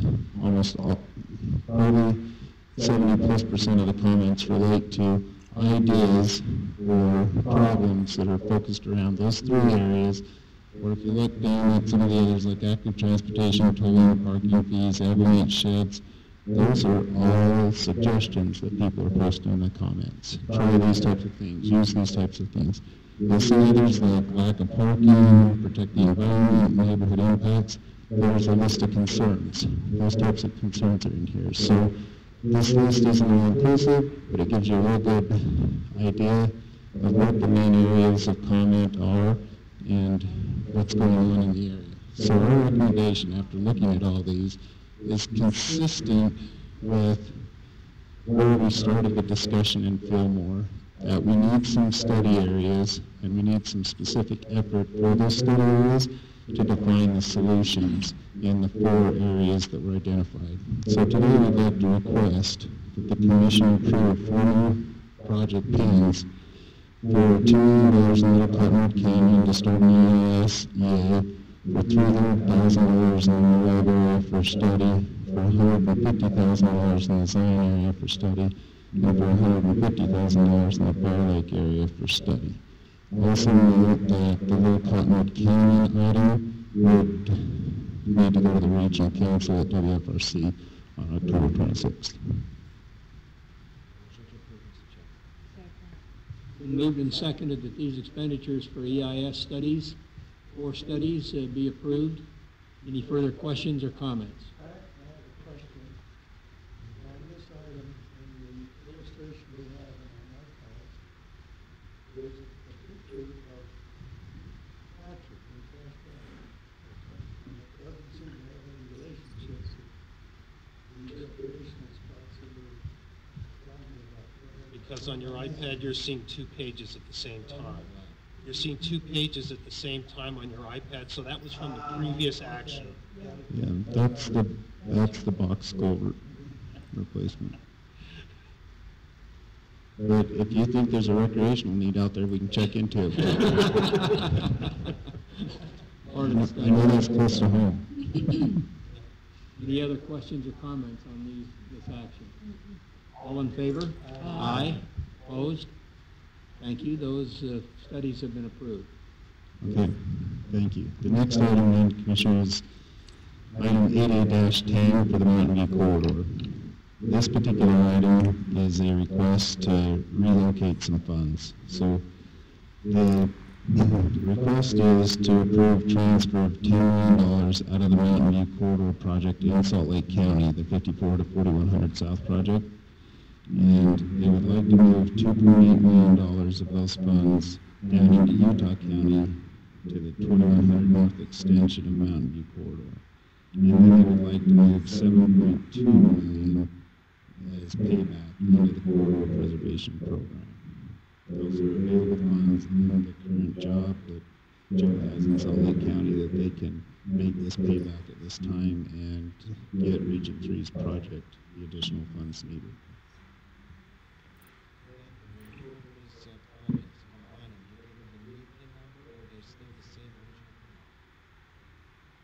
We're not combining the PIN numbers on these. They're both Mountain View Corridor projects with unique PIN numbers, but transfer the funding down to this one in Utah. Yeah, so for instance, Commissioner, that PIN 8314 will be moving money out of it and putting it in PIN 11982. That's just the functional method for moving the money. And the commission doesn't need to approve moving that $7 million or whatever it was into corridor preservation. That happens. That's what this project needs to pay back the corridor preservation fund. So, Commissioner Law, I don't know if you're familiar, but that's a revolving fund. And so when the project's funded, then the project pays back the revolving fund. And so if we fully fund this project, it will have the money to pay back the revolving fund. If there's any questions regarding Mountain View Corridor, the project manager, Joe Kemmer, is here, and he'd be happy to answer any of your questions as well. Yeah, Mr. Chairman, if it's okay, Joe wore a suit today. But we better have him speak. But he does have he has a pretty exciting lead up here over the next month. Maybe you can tell, he's about to open a section of the road. Maybe you could talk to us about that, if that's okay? Please. It's not okay that I have a suit. Everyone else is wrong.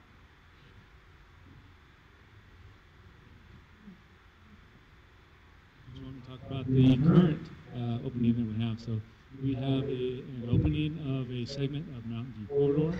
It is the piece that's being constructed right now, and actually that piece that's being constructed allows us to move the money to Utah County Mountain View Corridor. And the piece that we're going to open will actually be the day after the next commission meeting, November 18th. And we're opening up at 2.3 miles, and it's a real interesting section. It's in a community that has business on the south end and residential on the north end. It's a very community-driven project, if you will. There are 21 bridges on this project, and 7 of them would put in the active transportation category. They are shared use path bridges over city cross streets. And the others are roadway bridges over 2 railroad lines and over city streets as well. And we just found out that we're working with West Valley City. We got a text message, I think, at 10 o'clock last night, and I responded early this morning just to keep the volley going. That West Valley City is going to have their annual run that same day on Mountain View Corridor. So it's very much a community event. What is the address of the section that's being opened up that 2.5 miles? That section runs from 5400 south to 4100 south. Thank you. Yes. You will get an invitation. Joe, you also familiarize them with the project just to the north that you're also working on that the commission has funded. Yes, thank you. So the next segment, and we keep moving further north, and realize I could talk about Mountain View for quite a while. It's a really great program and projects. The next segment that our Carlos asked about is we pick up kind of where we left off at 4100 South, and we continue up to State Route 201 with extension of ramps to California Avenue. That will be 2 lanes each direction, and we'll also have the shared use path up to California Avenue as well. And we expect that construction to begin probably April, so early of 2019. We are in the procurement process right now for that. That is funded for $495 million. We have secured all of the major portions of right-of-way. We have relocated Rocky Mountain Power and Kern River. And we just finished a land trade with Division of Wildlife Resources next to the Lee K Center. So consistent with the last sections of Mountain View Corridor, we are driving the construction risk and driving the project schedule down on the project. So when we get to construction, we've eliminated a lot of the risk on these projects. Keeps our pricing much more confident and keeps the schedule shorter. Thank you. What else about Mountain View? Thank you very much. Thank you for the opportunity. Thank you, Joe. So, Commission would like to ask for approval then to transfer that $10 million. Again, $2.8 million will go to the 2100 North extension of Mountain View Corridor in Utah County, and we will move $7.2 million as payback back to the Corridor Preservation Program. Moved and seconded that this be approved. Any further discussion or comments? All in favor? Aye. Opposed? Thank you, that's been approved. We'll of course take that $2.5 million in Utah County. Thank you.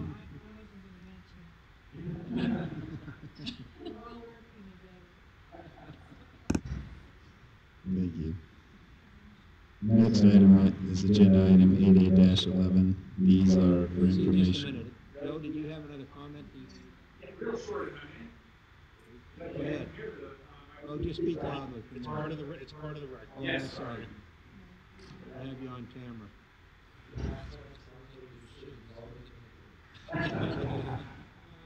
I'm uncomfortable with that move of money. One interesting thing about the current current section of Mountain View corridor, one of the reasons that the cost has been lower than expected is an innovation from the contractor. And they actually constructed a mining operation just north of 5400 South, and I think you might have seen that on one of the tours. By doing that, we kept about 60,000 end dumps off of the city streets. So they crushed the material for the walls, they crushed material for the embankment, for the granular borrow, and the untreated base, so everything below the concrete pavement. And so less wear and tear on the roadways, lower construction costs, less fuel burning, less wear and tear on their trucks, and less labor costs. And we all know where labor costs are right now. So pretty interesting piece about Mountain View in the current segment.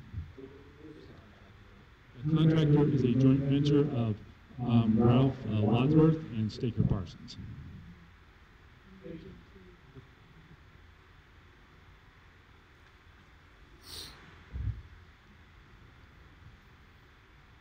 Any other questions? Okay, the next agenda item is 8A-11. It's project combinations. It's just for information only. Item number 1, Region 1 combined the project 100 North and 200 North in Millville. It was a TAP project that they combined with the Safe Routes to School project. In Region 2, number 2, Region 3 combined the SR 113, US 189 to Midway project with their shoulder widening project. So they have a structures project that's within the limits of the paving project, and they combine those two together for efficiencies. Region 3 also combined their SR 77 railroad crossing project. They had a structures project there, and they wanted to combine it with their pavement project in the same location there in Payson and Springbrook. And Region 4 combined the SR 56 project for intersection improvements with their roadside improvements project in the same area. So, any questions on those combinations? Please. Are the combinations of these projects just simply for efficiencies relative to bidding with contractors, etc.? Correct, Commissioner. So these projects come through different types of programs, and their schedule and timing may not line up originally, but as they move towards an opportunity to actually construct them, and they see projects that come together either for design or construction that would create efficiencies or allow for a single bidder, or various other combination of reasons, they'll ask them that they combine that work together. So you've approved funding separately for those out of whichever project type, bridge or pavement that they come from. In this case, we're just making you aware that for efficiency purposes, they've asked to combine those. Thank you. Yes, Commissioner Law, I think the biggest impact is for the public and what we call our MOT, management of traffic. So this allows one contractor to manage that traffic through what would otherwise be two different traffic control setups. And sometimes when you have contractors working on top of each other, we end up being a referee. So this creates we think, a more competitive bidding environment, but also better management of the projects for the public. Thank you. The next item is item 8B. This is the Moab Airport runway upgrade. You recall Jared was here and reported on the airports last month, and he talked to you a little bit about that they had a bid out to do improvements at the Moab Airport. They received that bid, and they need some additional funding in order to award it. So they went through and looked at the situation out there, evaluated the bids to see if they were appropriate in those areas where they might have underestimated. And they've come back with a proposal asking that they increase the project funding from $12,413,108 to $13,713,220. That's an increase of roughly $1.3 million that they're asking, and they would like you to approve a request to increase the funding on this Moab Airport runway upgrade so that they can award the project. I'd like to make that motion, but before I do, it doesn't specify necessarily where these funds come from. So these come out of the aeronautics fund Okay. that was discussed last month, and they do have adequate funding to make this change. Thank you. I move to approve. Can I- Moved and seconded that this addition be made to the Moab Airport. Most of this money's coming from the FAA, from federal money that was programmed out of Denver. The state match portion comes out of our aeronautics fund, which is basically revenues generated off of on aeronautics fuel statewide. Further comments or questions? All in favor? Aye. Opposed? Thank you. Approved. Okay, great. The next then is agenda item 8C, and this is a request for a state infrastructure loan from Garden City. So, Commissioner, if you remember, when we took a tour up in Bear Lake, there was a road, I think it's called Buttercup. See if I can pull this up. The big area there in yellow. The commission up there in Garden City, they had money to fund doing a portion of this road, but they didn't quite have enough money to do all of the components of it. So as part of the discussion on that tour and options they had, the city is now requesting that they come and take out a loan, a 10-year loan for $350,000 to give them the initial funds that is needed for them to do the surfacing, the chip surfacing, and complete and cover that project all as one. The city wants to borrow the money now so that they can do this work with an existing project that we have going on in the area up there in Blue. This is the area that went by that park that they had and Yes, correct. Right in the center of the... going south from where we met. Right. Yes, that is correct, Commissioner. Moved and seconded that this be approved. We may want to just... Comments or questions? Let's get some parameters of the amount and the interest rate that would be applied. Correct. So we have done the research on the current loan, and the municipal bond rate right now is at 1.98%. And if we follow tradition with your guidelines associated with this loan, it would be a 10-year loan at an additional 1%. So 2.98% for 10 years for $350,000 would be the loan amount. Any questions or comments? All in favor? Aye. Opposed? Thank you, that's been approved.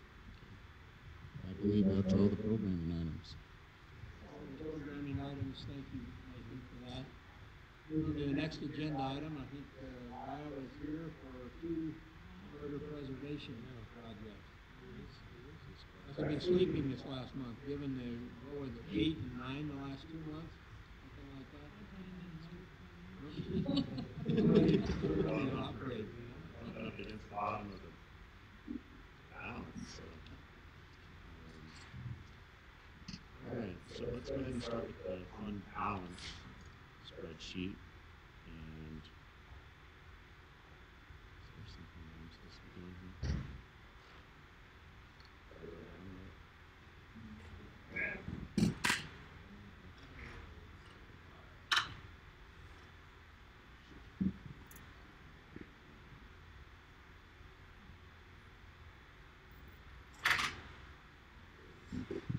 See? So we start with balance forward of $19 million, and we have revenue of just about $1 million even. Almost $900,000 of that is from the rental, the 2% motor vehicle rental tax, and then another $100,000 from ongoing property management operations. We closed on $3.2 million worth of properties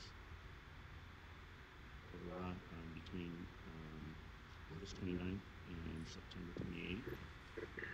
So that gives us a net balance of $16.8 million. And we closed on both of those gas stations that you approved last month, and then some vacant land and a home on 1800 Mile. So that left us with 16.8, and then we have several properties that you previously obligated in prior Transportation Commission meetings. And you'll notice there the status, we have 8 that were in closing. We tried to get those done so that we could claim some victories, and I'll have to wait till next month. Diane's not here today. We'll miss her. She just had knee replacement surgery yesterday, and so it's kind of interesting flying solo. But we have over $8 million in properties that should be off of this list by the next time we meet again. So total obligated but not yet dispersed is $14 million. We subtract that from the 16.8, that leaves an unobligated fund balance of actually $2.8 million. And today I have 2 applications totaling $780,000 that, if approved, will give us a balance of $2 million. Any questions on fund balance? I have one. You've got the Sunset Fire Station on hold? Yes. As soon as that became, as soon as that was approved and became public knowledge, there were some citizens groups that came out, and the city is having a conversation with its citizenry about whether or not that was the mayor is supportive of it, and the citizens on board, and so they asked us to place on hold temporarily while they were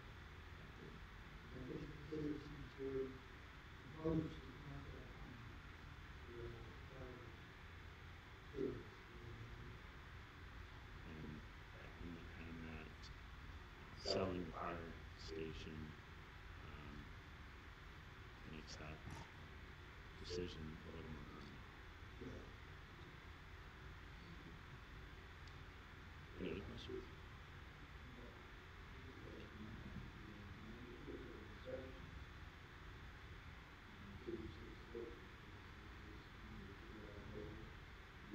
Yes, absolutely. We've already approved it. We just aren't moving forward on it until the city says, okay, we're approved it. I think it's wise to give the city a chance to breathe. Absolutely. Okay, and let's move on to the first agenda item, 9A. This is a resident on US 89. Just as a side note, we've been talking a lot today about one of my favorite parts of the Border Preservation revolving loan fund is that revolving part where the money comes home for us to reprogram. And so this project we expect to have the environmental approved at the end of this year, which is in the next several months. So this is a fairly short-term loan for us to be able to move forward. The property is located at 674 Blue Ridge Drive in Layton.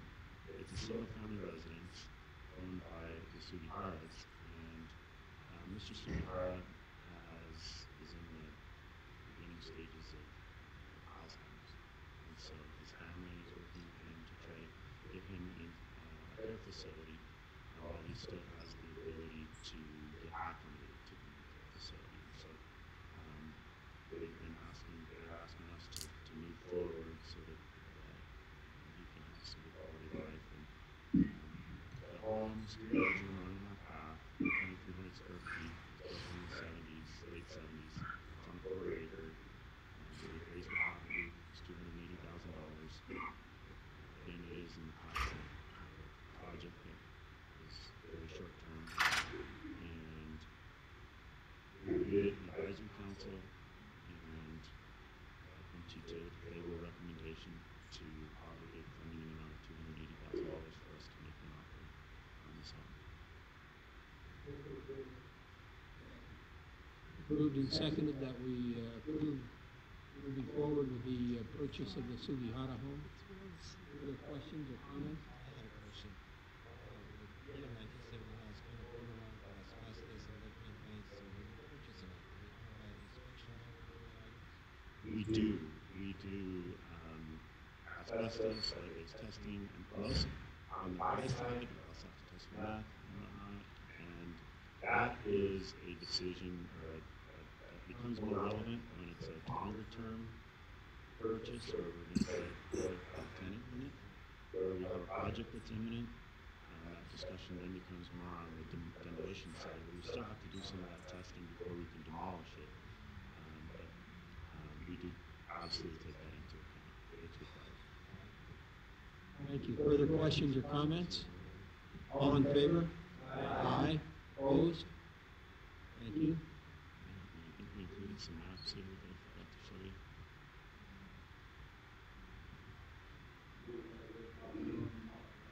Yes, so the blue ones we already own, and the red ones are ones that are part of the project.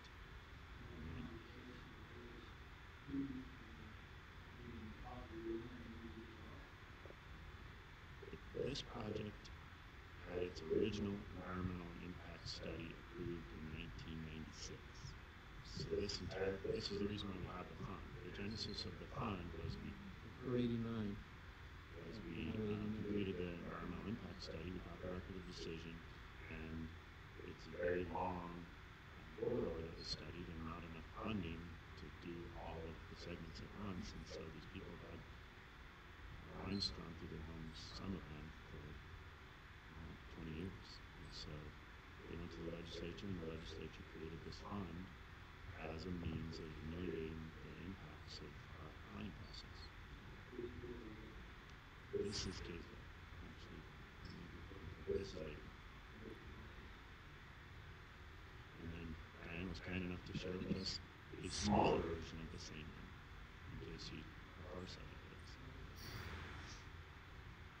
Alright, so let's go to the next one, 9E. And this, we're going to move up to the West Davis corridor. We had some discussion about this morning. And this property is located at 4793 West Gentile in Syracuse. It's owned by a gentleman by the name of Leroy Bushnell. He's owned it for over 2 decades. It's 25 acres. And it's owned agricultural, wetlands, and open space. And it's earmarked to be used as part of the mitigation for the project. We had it raised $20,000 an acre times 25 acres, $500,000. And very interesting that the gentleman was joking, he's in his 90s, and he said he'd like to see the proceeds from his property. And this more will up. So,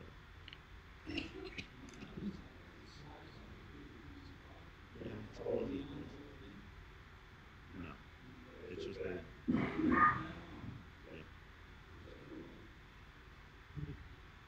It's a really wide road.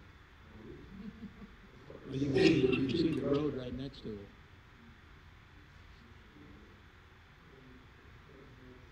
Oh, I'm sorry, yes. So that's what it looks like, bird's eye view. Zoom out a tiny bit, that's the perspective view. This will be used as mitigation for the wetlands that we are using in the corridor. That's correct. As part of the recently approved.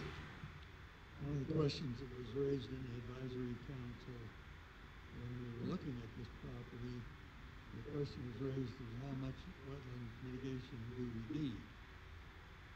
And we don't have enough. So that's, I think, one of the factors that came to the positive recommendation.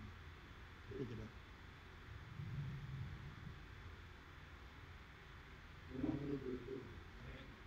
Moved and seconded that this be approved for this property acquisition. Any further discussion or questions? Please.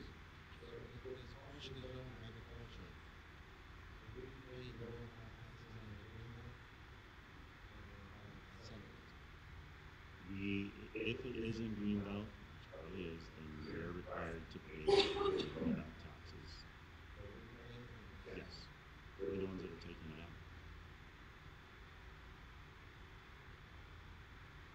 Further questions? All in favor? Aye. Opposed? Thank you.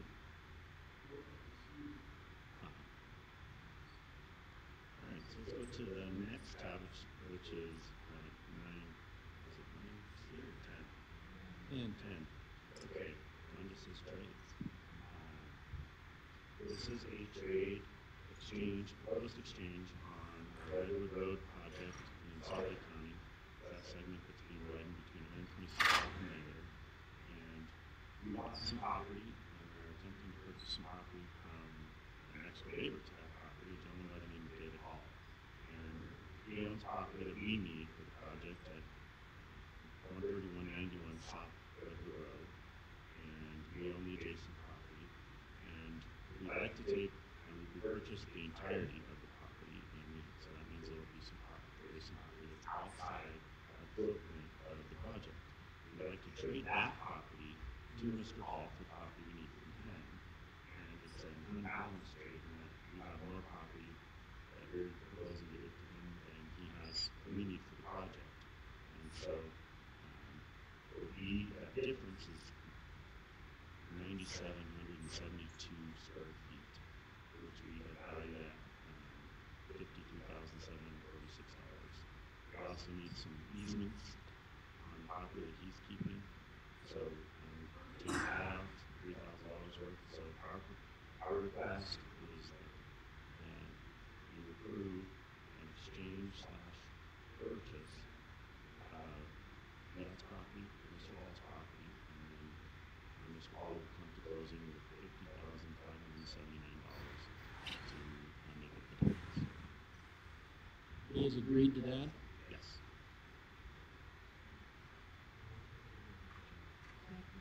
Moved and seconded that we approve this property swap and acquisition. Any further questions or comments? Yeah, we wouldn't be here unless he was. Any further questions? All in favor? Aye. Opposed? Thank you. Thank you, Lyle. If you want to look over it, it's not used to being the visual impresario as well. So basically, this is the property that we have left over on 172, and then his property is just to the south in the corner. And we're going to all this with these easements, and then he'll take possession of this and give us $50,000. Thank you very much for your time. Nathan, you going to do the policy review for us?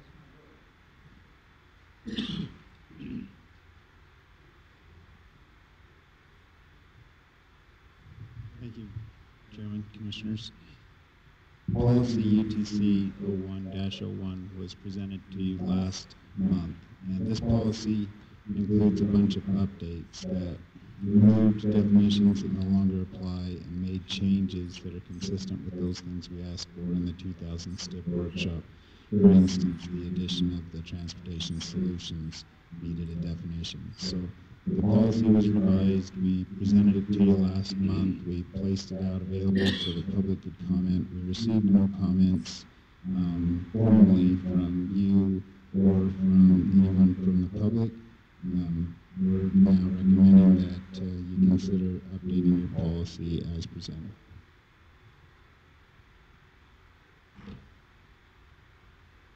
I'll move to approve.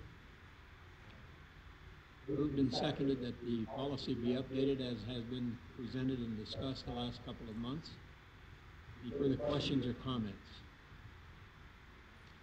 Just to thank UDOT for helping us make these updates and keeping us current because of the changing conditions we have as we move forward. Yeah, there's a lot of Any great questions or comments? All in favor? Aye. Opposed? Thank you. Thank you, Commissioner. There's a lot of great staff that do that work. Bill's one of those guys, and Bob, that are gone today. And I know Bill gets to go pretend he's a grandpa today, for real this time. So I appreciate the work that they do and trying to help keep those items in line for us. Thank you.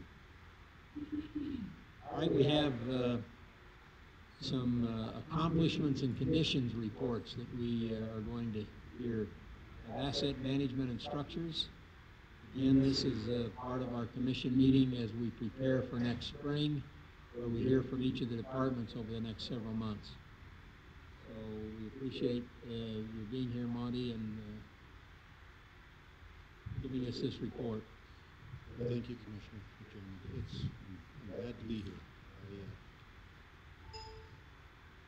Typically, when I've addressed the commission in the past, you heard me talk about wildlife mitigation, vehicle pollution mitigation, and I'm happy to say that I'm still passionate about that, but I'm quelling some passions and some other important work that the administration is working on. And I'm here to report on some of that today. Monty, I don't know if everyone can hear me. Okay, is that better? That's better. Okay, great. Right in there close. Alrighty. So, what we'll talk about a little bit today is our pavement condition and funding needs, some of our accomplishments, some innovation, and report on a little bit on the reconstruction program that you all approved earlier this year, and then modernization of how we're moving forward. So the first thing I want to talk about is how we have combined our statewide pavement condition reporting.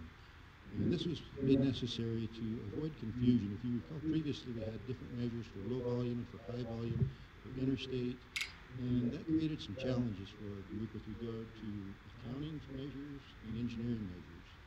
If we fell below a specific target, then from an accounting perspective, that was considered to be a system at risk. Although as an engineering perspective, we knew it wasn't a system at risk because we had a very good system in place.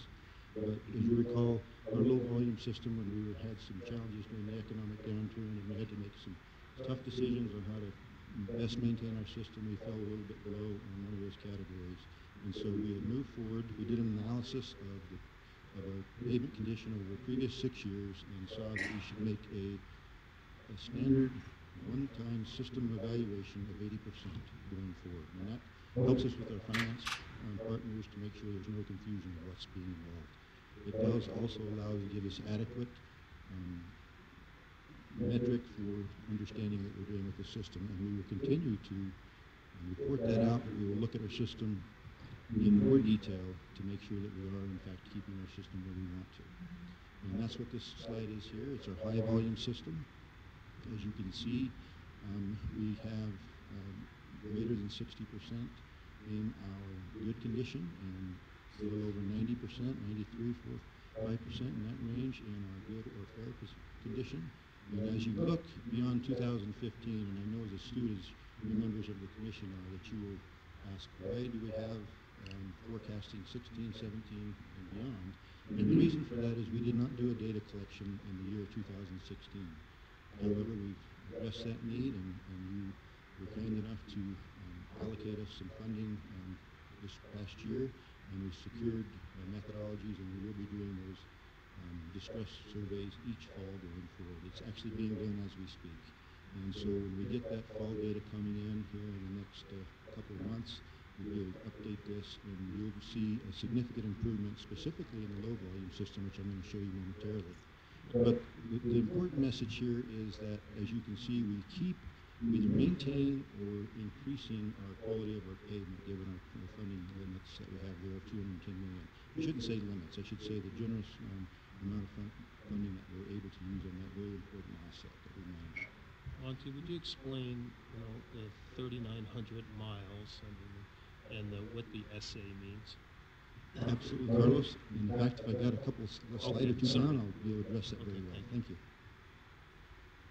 So here, as I spoke to, this is our low volume system, and obviously the gas tax was a huge boon for us with regard to managing that low volume system.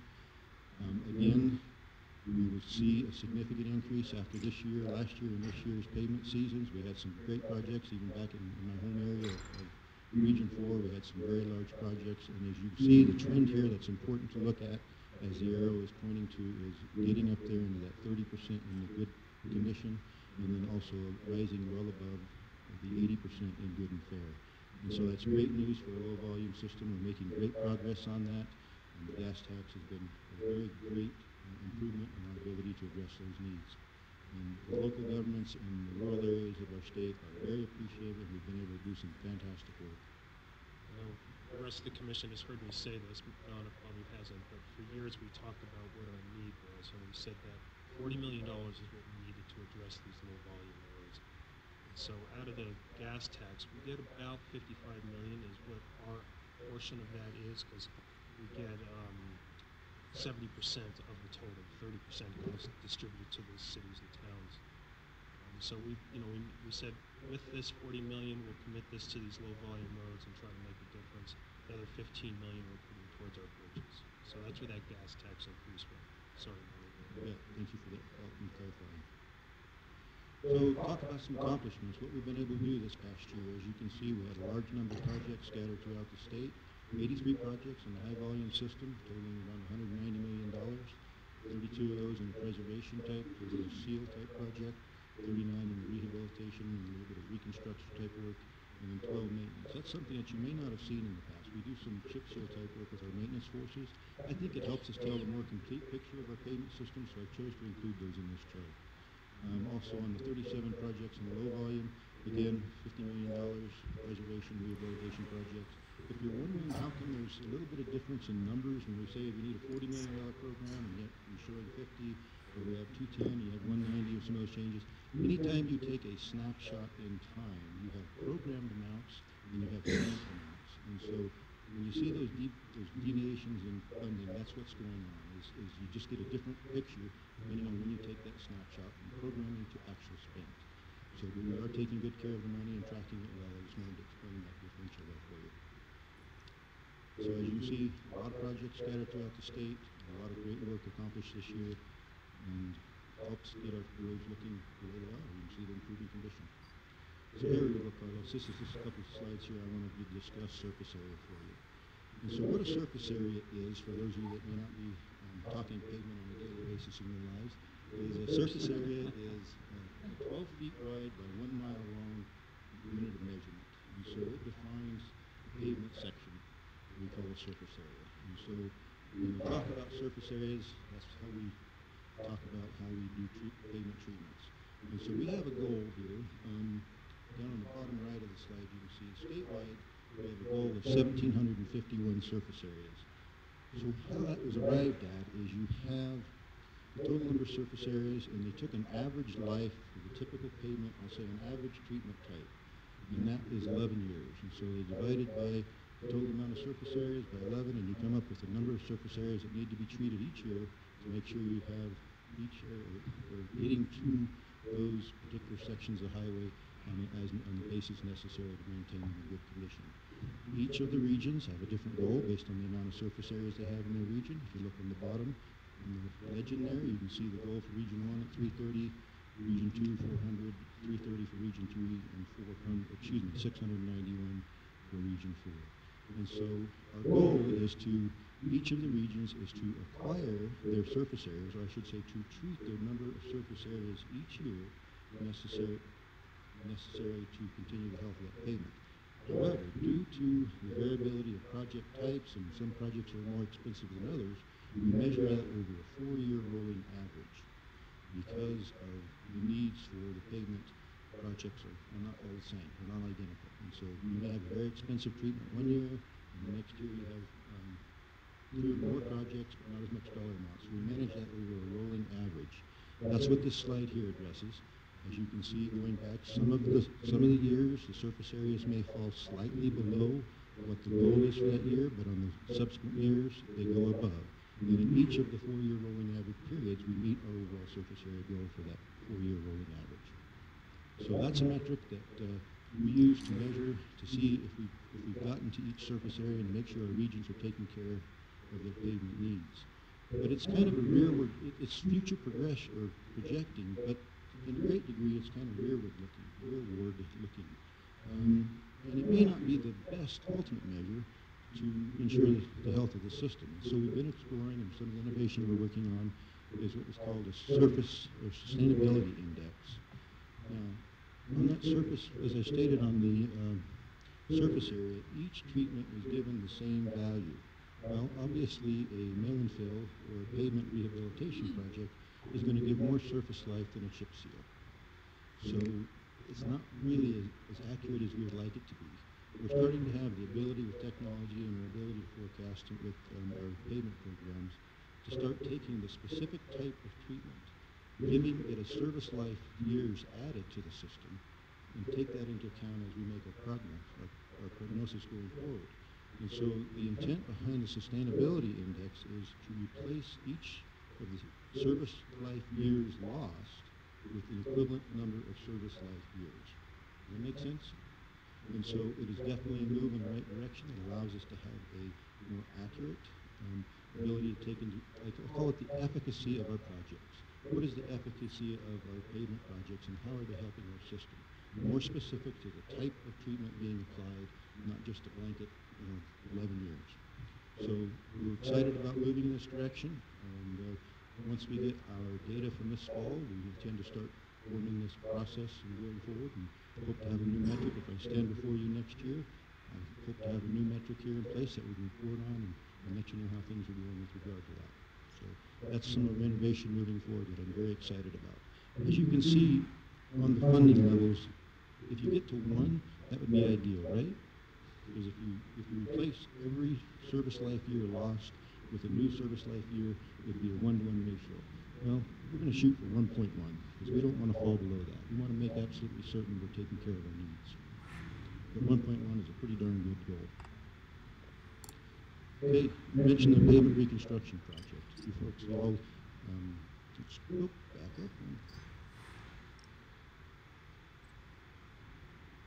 So that was funded by the commission action earlier this year, and we have projects that are in the mill. They're in the design right now, and those won't start until 2019, but here's a snapshot of where those projects are on the map to the left. Excuse me, to the right, you can see how those are scattered throughout the state, and those are some great projects. And the ones that are funded for 2019 that are in design, they're listed in the table. So explain a little bit about the pavement reconstruction. We obviously believe in good roads cost less, and we have a very aggressive asset management program that's actually well renowned throughout the nation. I've run into the asset management world, but I've been doing a fair amount of traveling around the country and furthering my knowledge in this area, and we are well respected. The FHWA always calls out Utah as the prime example of a great asset management mentality and approach. And so over time, though, you can only change the oil and put so many miles on an engine before eventually, if you keep driving that car, you got to rebuild it. You got to rebuild the engine. That's what this Reconstruct program does for us. It allows us to reconstruct the pavement and get a fresh start once we work through our maintenance processes. So that's where we are in that program, and that's a great program. It's a great tool to help us with our pavement management.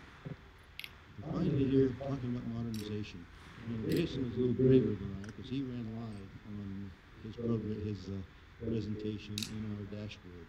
And I thought about doing that, but there's a lot of rabbit holes in that dashboard that you can run down, and I didn't want to take a chance on losing anybody. So, real quick, just should let you know that I'm very excited about how we have moved our pavement management, pavement performance data into our dashboard. And this, all you're going to do is click right on that link, and it'll take you into our dashboard, and you can slice and dice and see all types of information all the way down to the route and county level of our pavement conditions. And virtually all of those charts and graphs that I showed you are right here on this dashboard. And I'm not going to go into them a lot because we already reviewed them. I just want to let you know that it's there, and if you have interest in reviewing that and going deeper into the details, you have that opportunity. That wraps up my presentation. Are there any questions? Questions for Monty?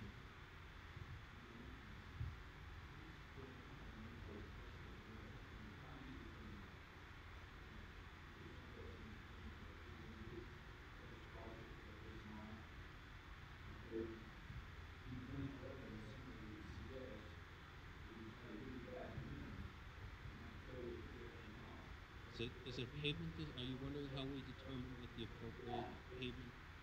So absolutely, Commissioner. We have, as I mentioned, we do our distress surveys, and we've made arrangements to do those annually. So we run over each section of pavement with a very sophisticated truck that has a lot of sophisticated instrumentation on it. Yes.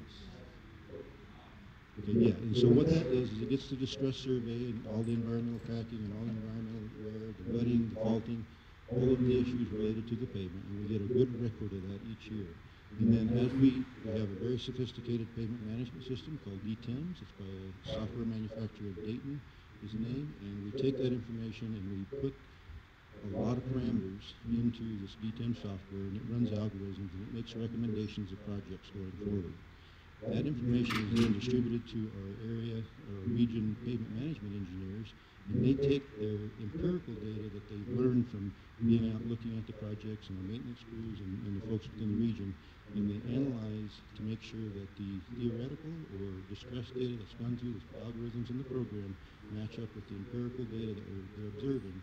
And together they combine those and they go through a design process for each section. Does that take care of the question for you? Yes, sir. It's a very sophisticated process. Well, and Monty, if I could add to that, so that process is used to come up with the projects and an estimate of cost. But sometimes you've seen us come back after we've started, getting into the project more and say we've learned more. So what the regions will do is they'll go out and they'll pour these sections of pavements. And sometimes, we think we need to take off maybe the top inch, and we learn that there's, it's gravel deeper down. So you'll see us come back and ask for more money as we learn more in that more detailed design process. Absolutely. It is a good, very rigorous process, and I would say we're quite sophisticated with regard to our pavement management system. As I look around the country and see what other states are doing, we are very, very much sophisticated in that regard. Well, that's Lonnie mentioned good roads cost less. Our goal is to have lowest cost of ownership of these assets. And what you're hearing today are, we have the number we've had, it's been in my head for a couple of years, so it's probably changed, but it's $35 billion asset value in the state. Of that $35 billion asset value, 24 of that is pavements, asphalt and concrete. And so if we can keep those pavements in good condition, it costs us less to maintain them and own them in the long run. So that's why it's so important to do the right project at the right time. The work that Monty's team is doing with the regions helps us make recommendations to the commission that will hopefully achieve that goal. You bet, Commissioner. There's some irony there, Carlos. There's some irony there in that the very first presentation I ever gave at a commission meeting in 1998 was on good roads cost less to a commission meeting. And here I am again, almost 20 years later, doing it. Well, you did such a good job there, Monty. We knew you were destined for this. And that's actually one of the strong points. FHWA loves the way UDOT has ingrained throughout its organization the good roads cost less mentality. So it's kudos to the leadership that have driven us in that direction. Commissioner Lai, I believe you had a question. I did. I have yet to pass my acronym test. On this, it says 0.1 mile IRI collected. IRI means... Okay, that's the National Ride Index. It's a measure of how smooth the road is, bases on inches of deflection per mile. Okay? I'll work on that test. And so this is the dashboard that's there, and as you can see, I'm very proud of the fact that we have this in our dashboard. You have all types, like so you see all the charts that we've talked about, and you can really drill down into the regions and areas. You can see surface condition at a glance of what's going on with the roads in the state. So when you get an opportunity, take a look at that, and I think you'll be pleased with what you see. Any other questions? Thank you for the opportunity. Thank you. Great to be Thank you, Marty. We appreciate that. Take care. We'll now hear from Carmen Swanwick in our structures division. And this is the second most valuable asset on carbon at this point, the bridges. Yeah, that's right. Can you hear me okay? Great.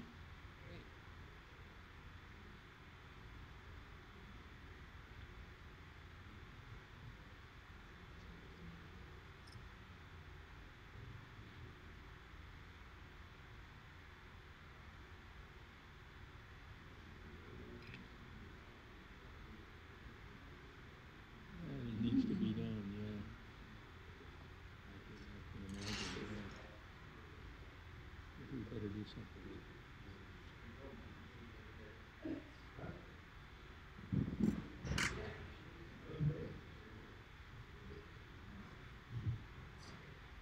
Well, I wouldn't jump to that conclusion, but.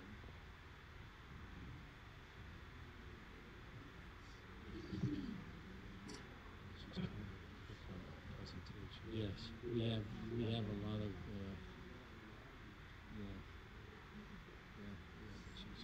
some states don't have that. Maybe try it from the top, Carmen, on the slideshow. That was better. Great. Thank you. Thank you for the opportunity to present today. I'm going to kind of give an update on the structures programs that we have. So, with that being said, just kind of a brief overview. So within the structures programs, we have 2 programs.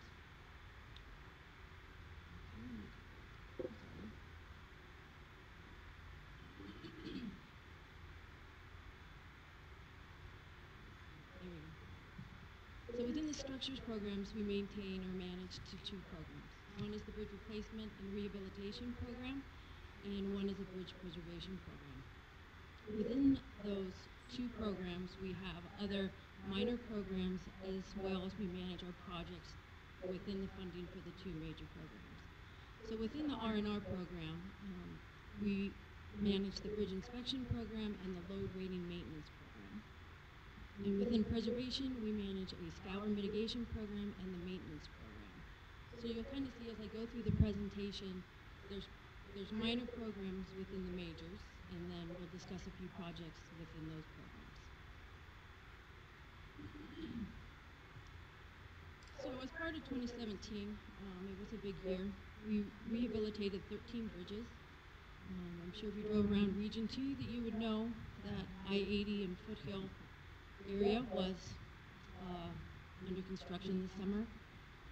There were 10 bridges associated with that project. We did some deck replacement, substructure repairs, we painted the girders. So that project was about $10 million to do that project. We worked on US 89 at Beck Street. That was also about $1.3 million. Some of those repairs included new parapets, substructure repairs. We also replaced the I-215 over SR-201, those 2 structures there.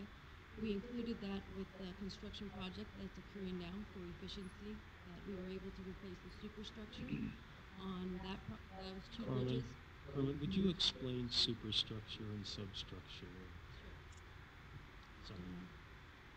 So the superstructure is everything basically from the bearing where it sits, so all the girders or stringers, there's probably plenty of terms for them, up to the decks and the barriers, and then everything below that would be the substructure. So basically anything the top is sitting on is the substructure.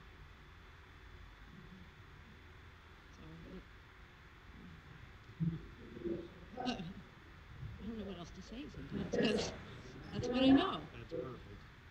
So with that being said, going back to the I-215 project, when we replaced those, we did some seismic upgrades on the substructure, the lower portion, and then replaced the 2 separate superstructures on that. We did end up putting the $10 million into that 215 project that was already under construction for the efficiencies of having the contractor there already. We had 2 other bridges replaced. Wasn't part of our program, but they did take away 2 deficient bridges, and that was put in with the Provo-Orem BRT project on University Parkway. I think this is probably a good time to also talk about, we've been doing some more detailed feasibility studies on some of our major bridges that will be coming up, that will more or less take all of our program for the R&R program, the rehab and replacement.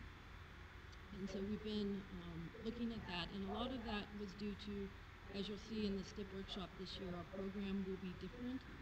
We've had to move some projects back because of the prices that we've seen coming in on what the program is today.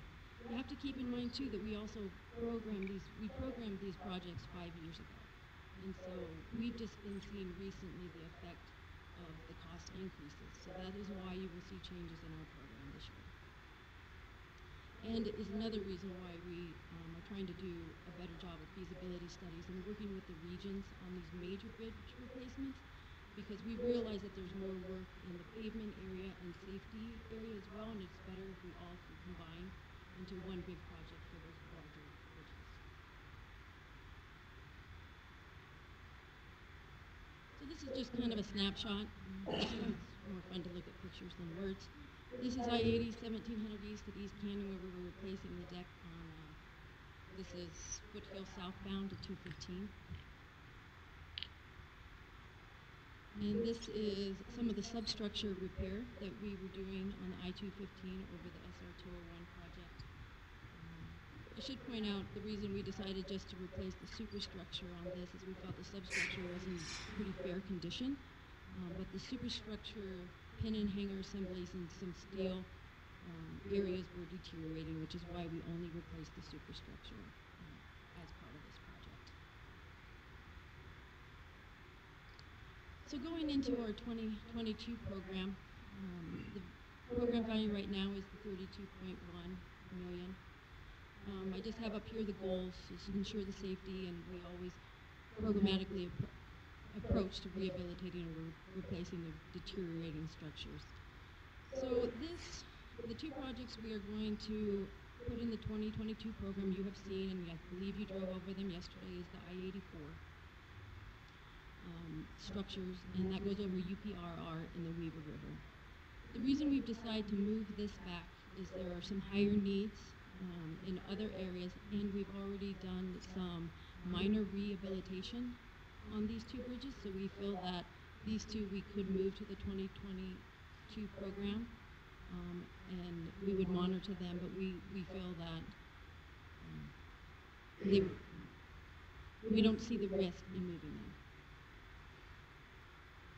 We also manage the bridge inspection program out of this replacement and rehabilitation and the load rating maintenance program.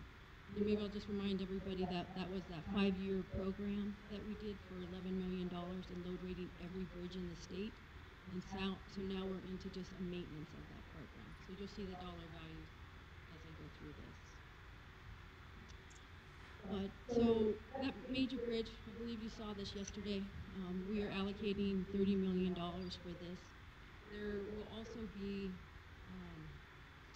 some safety upgrades, typical section upgrades, roadway upgrades as part of this project, which is why the increase in the funding and another reason for moving the bridge out to 2022. The picture you can see in the top right, it doesn't look like that anymore, but that just goes to show like what things can happen if you're not taking care of what you have. So the bridge inspection program that you'll see this year is $2 million, and this helps fund internal staff for inspecting the bridge. We have to inspect bridges every 2 years. We also inspect all the local bridges for the local agencies, and so we manage that effort. We hire consultants out of this to supplement staff as well. So that's what the $2 million is funding. Every 5 years, we have to do underwater bridge inspections. So we're going to add this to the 2019 program. That will be about $600,000 for that program. That is all consulted out. We just don't have the trained inspection staff to actually perform underwater inspections. So that will be consulted out in the 2019 program. Mm-hmm.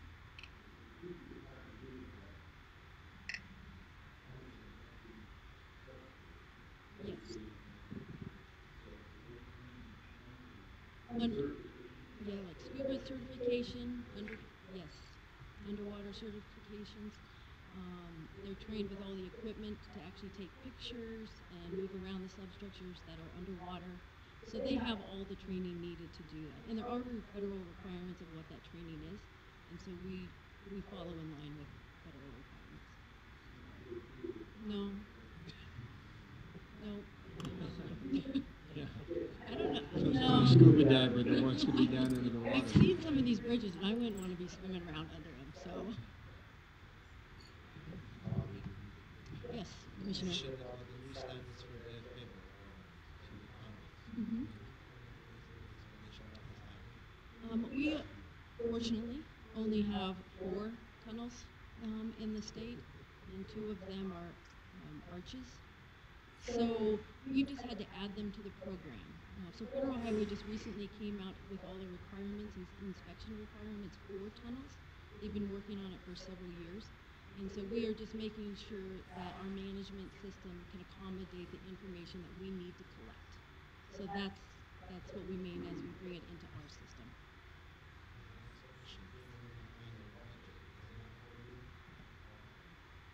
Yes, it has raised over the past few years. I believe we started at 1.5, and I think almost every year so far we've gone up 100,000 each year. So we are monitoring that each year and then adjusting as we need. So, Mr. Chairman, if I could, it's important, as we do these needs and condition reports, it's important for the accountability to show how we've used the money you've allocated. We ask our experts to come forward with, what they need to accomplish the goals. When we get to programming in April, we're going to look at what the revenues are, and then that's where we're going to have to make decisions. And sometimes we can't always accomplish what we'd like to. So this is, we don't say it's completely unconstrained, but it's an approach on what's needed to do the job. I want you to hear it. Thank you. Ed, Carmen. Okay, so just to give you a snapshot, this is where we are today with the Bridge Health Index. We kind of measure off of two items. We look at sufficiency ratings for the NBI, which is the federal requirement, but we also internally manage to what we call the Bridge Health Index. This number is this big equation that takes into account element conditions, load ratings, traffic volumes, and kind of gives us a basis of where we need to look and work based on what this value comes out to be. So with a BHI of 80, we would say that that's good. 60 to 80 is fair, and less than 60 is poor. And a lot of this is based on the condition of the bridge deck. So you can see, probably if I counted up the red, we're probably about 40 that we would consider poor, but they're not necessarily poor in an unsafe fashion. They're just the bridges that we want to watch and monitor and do more preservation and maybe more rehabilitation measures on. When you get into like structurally deficient, I know it's a term that's always kind of in the back of people's minds because it was a federal highway requirement at one time. If we want to look at our system in that regards, we have 19 bridges that we would have defined as structurally deficient, and all that means is that there was an element on that bridge rated a 4 or less. It doesn't mean the bridge was unsafe in any form. It's just the way we account to the federal highway on the national bridge elements. So I'm happy to... All the structures, these are all bridges in the state. These are state bridges and not the locals. Okay, but how do you go from here to bridges in 70 to 80? 209. What is yours? No, these are the year they were built. That's the year they were built. Yes, sorry. I should have been more clear in the explanation.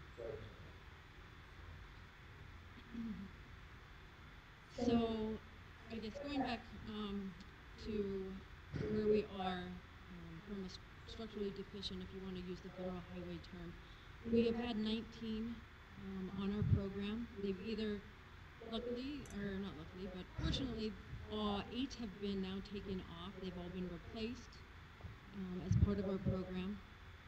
The remaining 11 are either programmed, in design, or under construction. So not to say that there won't be another bridge that comes along where that element would fall to 4. I feel that we're very fortunate for the condition of our bridges in Utah. I don't think another state can say that. No. If you look at the actual percentage, we're like less than 1% of deficient on the state system. And if you did want to look at what would be in the local system, we're 6%. I don't know of any state that's actually has those kind of statistics.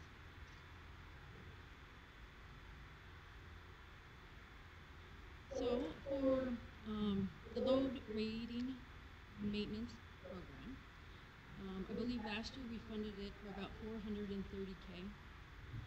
And with that, we had 30 bridges that we would require load posting on the state system. So the reason it was a larger value last year is because we were going to either load test those bridges, either do a more refined analysis on them to see if we would actually have to load post them because they were just part of the bigger program. And so we're starting out with $100,000 annually to kind of continue with that effort, as well as with the bridge inspector goes out and inspects the bridge and comes back and conditions have changed, we need to rerun that load rating to make sure it hasn't dropped. And so part of this maintenance is to do all of that work.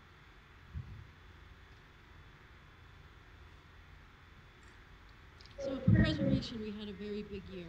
I think one of the goals of this program, again, is to do the minor work, which is pothole patching, joint repairs, polymer overlays, really the minor work that we know will extend the life of the bridge. And a lot of that really just addresses the top surface. So if you wanted to add everything up, we're probably about 100 bridges that we've done some sort of preservation work on in 2017. And our goal is really to get to about 100 bridges where we're doing preservation work a year, when you look at the number of bridges that we're trying to maintain.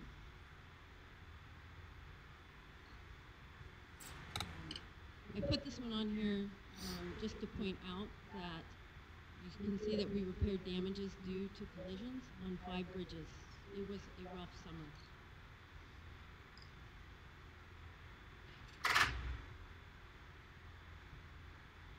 So for the 2020 program for bridge preservation, we are still evaluating the program right now because we've been moving projects around.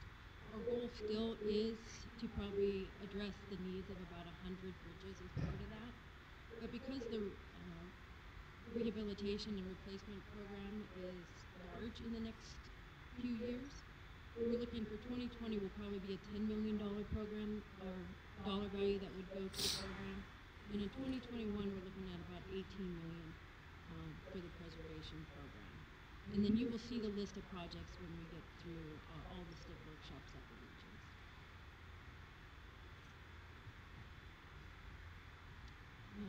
Another preservation part of the program is the scour mitigation. You can see the bridge on the left, how it's completely eroded from underneath.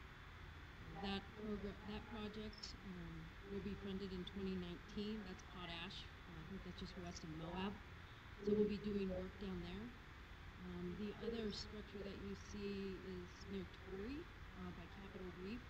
And again, we'll be doing some countermeasures to put riprap and go in and try to protect these structures from undermining from underneath them, as you can see. If you look at the system right now, we have 7 state-owned bridges that would be classified as scour critical, and every year we're trying to address 2 of those as we go along. But part of the scour program that's a little difficult is things can, flooding happens in Region 4 and things happen. Like we've had something come online in one of the bridges. I think it's down near the 4 Corners where we had a lot of the countermeasures, all the riprap was washed away. So we're going to be moving that up on the program. So you'll probably see that addition come in the STIP workshop as well. Question here, Carmen? Yes, I can understand scour. I'm sorry. My mama taught me how to scour the sink, so I know that kind of scour. But it's when water basically is moving around like within the substructure and it's washing away the dirt that supports it.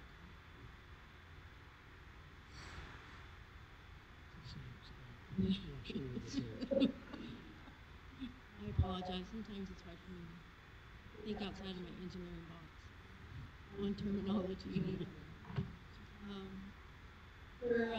This is something new that we started in the past couple years, and it's bridge maintenance. So we're really trying to get out and help the region maintenance crews fix, structures. We go through procurement for this, which is much faster, and really what we're trying to do here is address bridge decks, and that's either pothole patching or overlays. It's really for the minor maintenance needs that needs to happen on bridges until we can get in there and perform a larger project.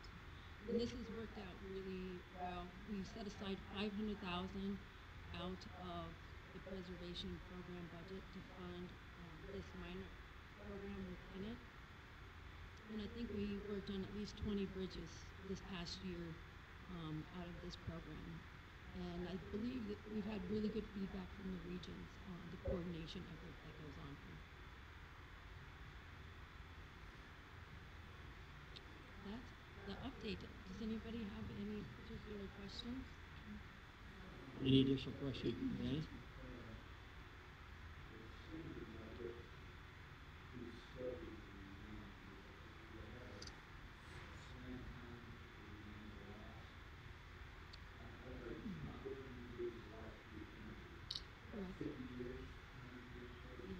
So the code has changed over time.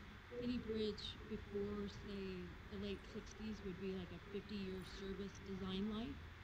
And the code today is a 75-year design life. It doesn't necessarily mean it lasts that long and at 50 years it's done. It's just how they correlate the loading and how you analyze the bridge at that time. Mm-hmm. Question, please, Harvey.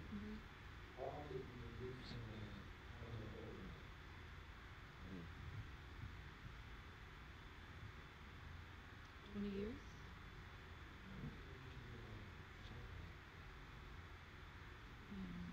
In most cases, we hope to get 10 years out of it. Mm-hmm. Yes. And so when we're looking at the preservation, again, the preservation program is almost harder. It's easier just to go replace the bridge because you know what you're getting into. When you start getting into the preservation projects, it's a lot more difficult because there's a lot of engineering judgment that goes along with it. You know, what's the rate treatment? What service life are you looking at? And so that's why we have, you know, different treatments for really, you know, what that project goal is for that bridge. So we evaluate all of that within the preservation program.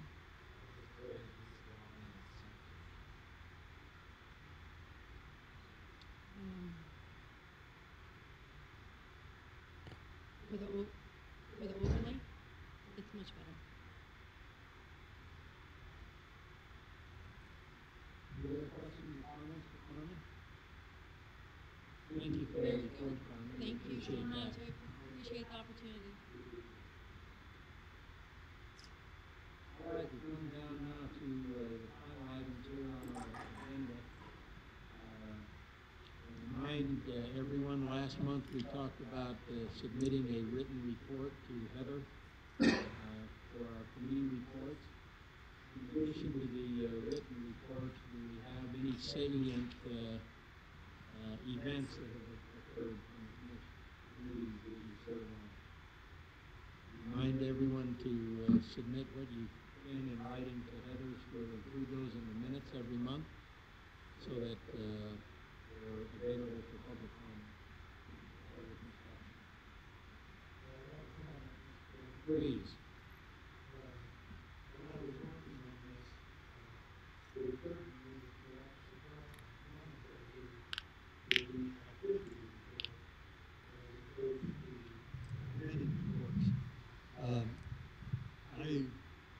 I had 3 events that I reported on. Only one of them was actually a committee meeting.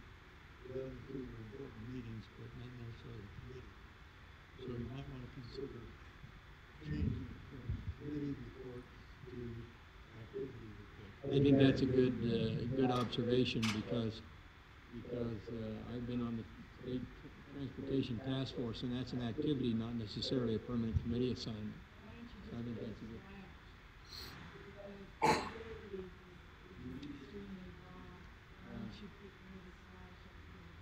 That's a good way to do it, so that we can encapsulate all of the things that we're doing. So we'll make that adjustment in both the minutes and in our agenda. Eddie? Okay. All right.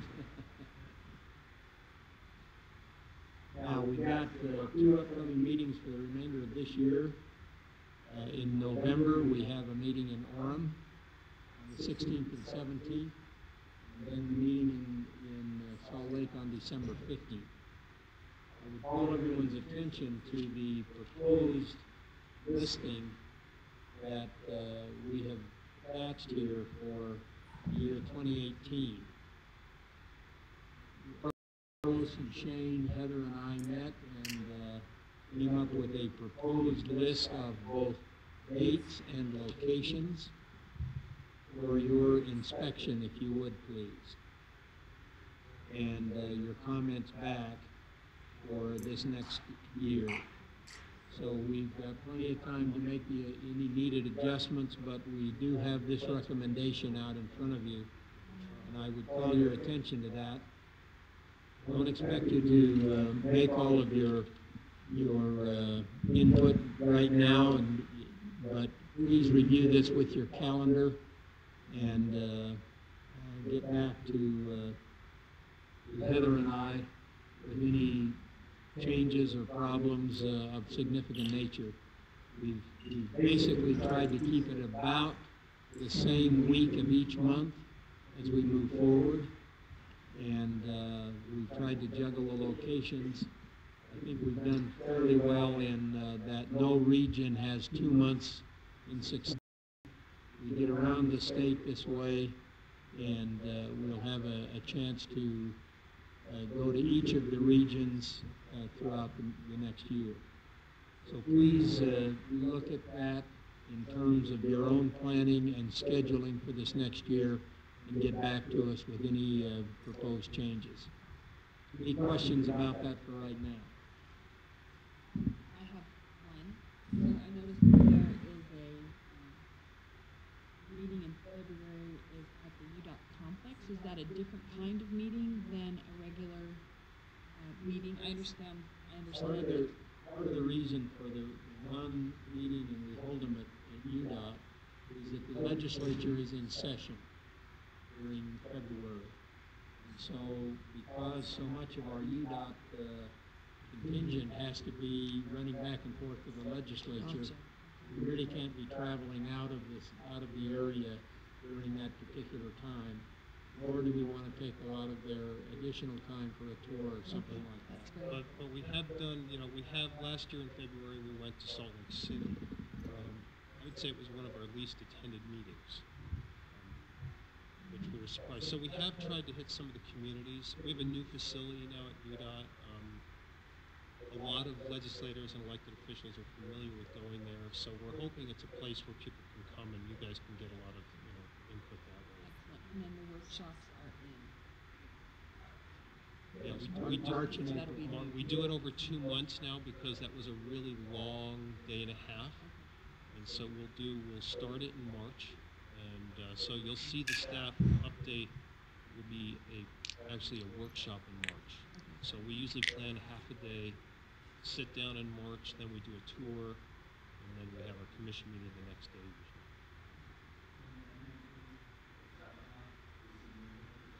Yes, it is. Yes, it's November, what, 7th? Joe, the dates of this annual conference? 7th through 9th. 7th, 8th, and 9th, I believe. Yeah, and let me be clear, you're not this is completely, if you're interested, this is a geek Woodstock for the engineers and our technicians. We started off with a general session on the 7th. That's Tuesday, Joe? Tuesday the 7th, and we'll have kind of a general session and a lunch. And then the meat of this is breakout sessions, and it's continuing education credits for our folks. So you're welcome to attend technical sessions. Exhibitors are there. Joe, Joe knows better than I do. Just one little thing. Carlos really is will be opening the conference, and so that luncheon is always one that's well attended, and that's on the 7th, right? That's on the 7th, right at noon. And we would love to have you there. Just let us know if you're coming, and we'll make sure that we have we have passes and everything for you to get there. All that stuff will be taken care of in advance. Shane will be the featured speaker during the Wednesday luncheon, and it will be that one will be more of a back and forth with the audience that may be interesting to look at. Carlos always has some good things that we're working on right now to have. So that's Tuesday and Wednesday, and then Thursday is our awards luncheon, where all the awards are given for the great work that our UDOT folks have been doing through the course of the year. So those three luncheons, we'd love to have you attend. There's going to be on Tuesday, the 7th, at the conclusion of our day's workshops, there will be just a mingling social event that was very well attended and very well received last time, where there's refreshments and everybody just kind of talks and mingles, and you're most welcome to attend. Anything, we would love to have you. Just let us know when you're coming, and we'll make sure that we have passes and everything for you to get in. Let Heather know. And we had about 1,900 people last year. Yeah, more people than actually work for us, but of course it includes our contractors and our consultants, and it's a great mingling of everybody that's part of the UDOT family. Joe. Any other matters of business before the commission? I'll entertain a motion. Thank you.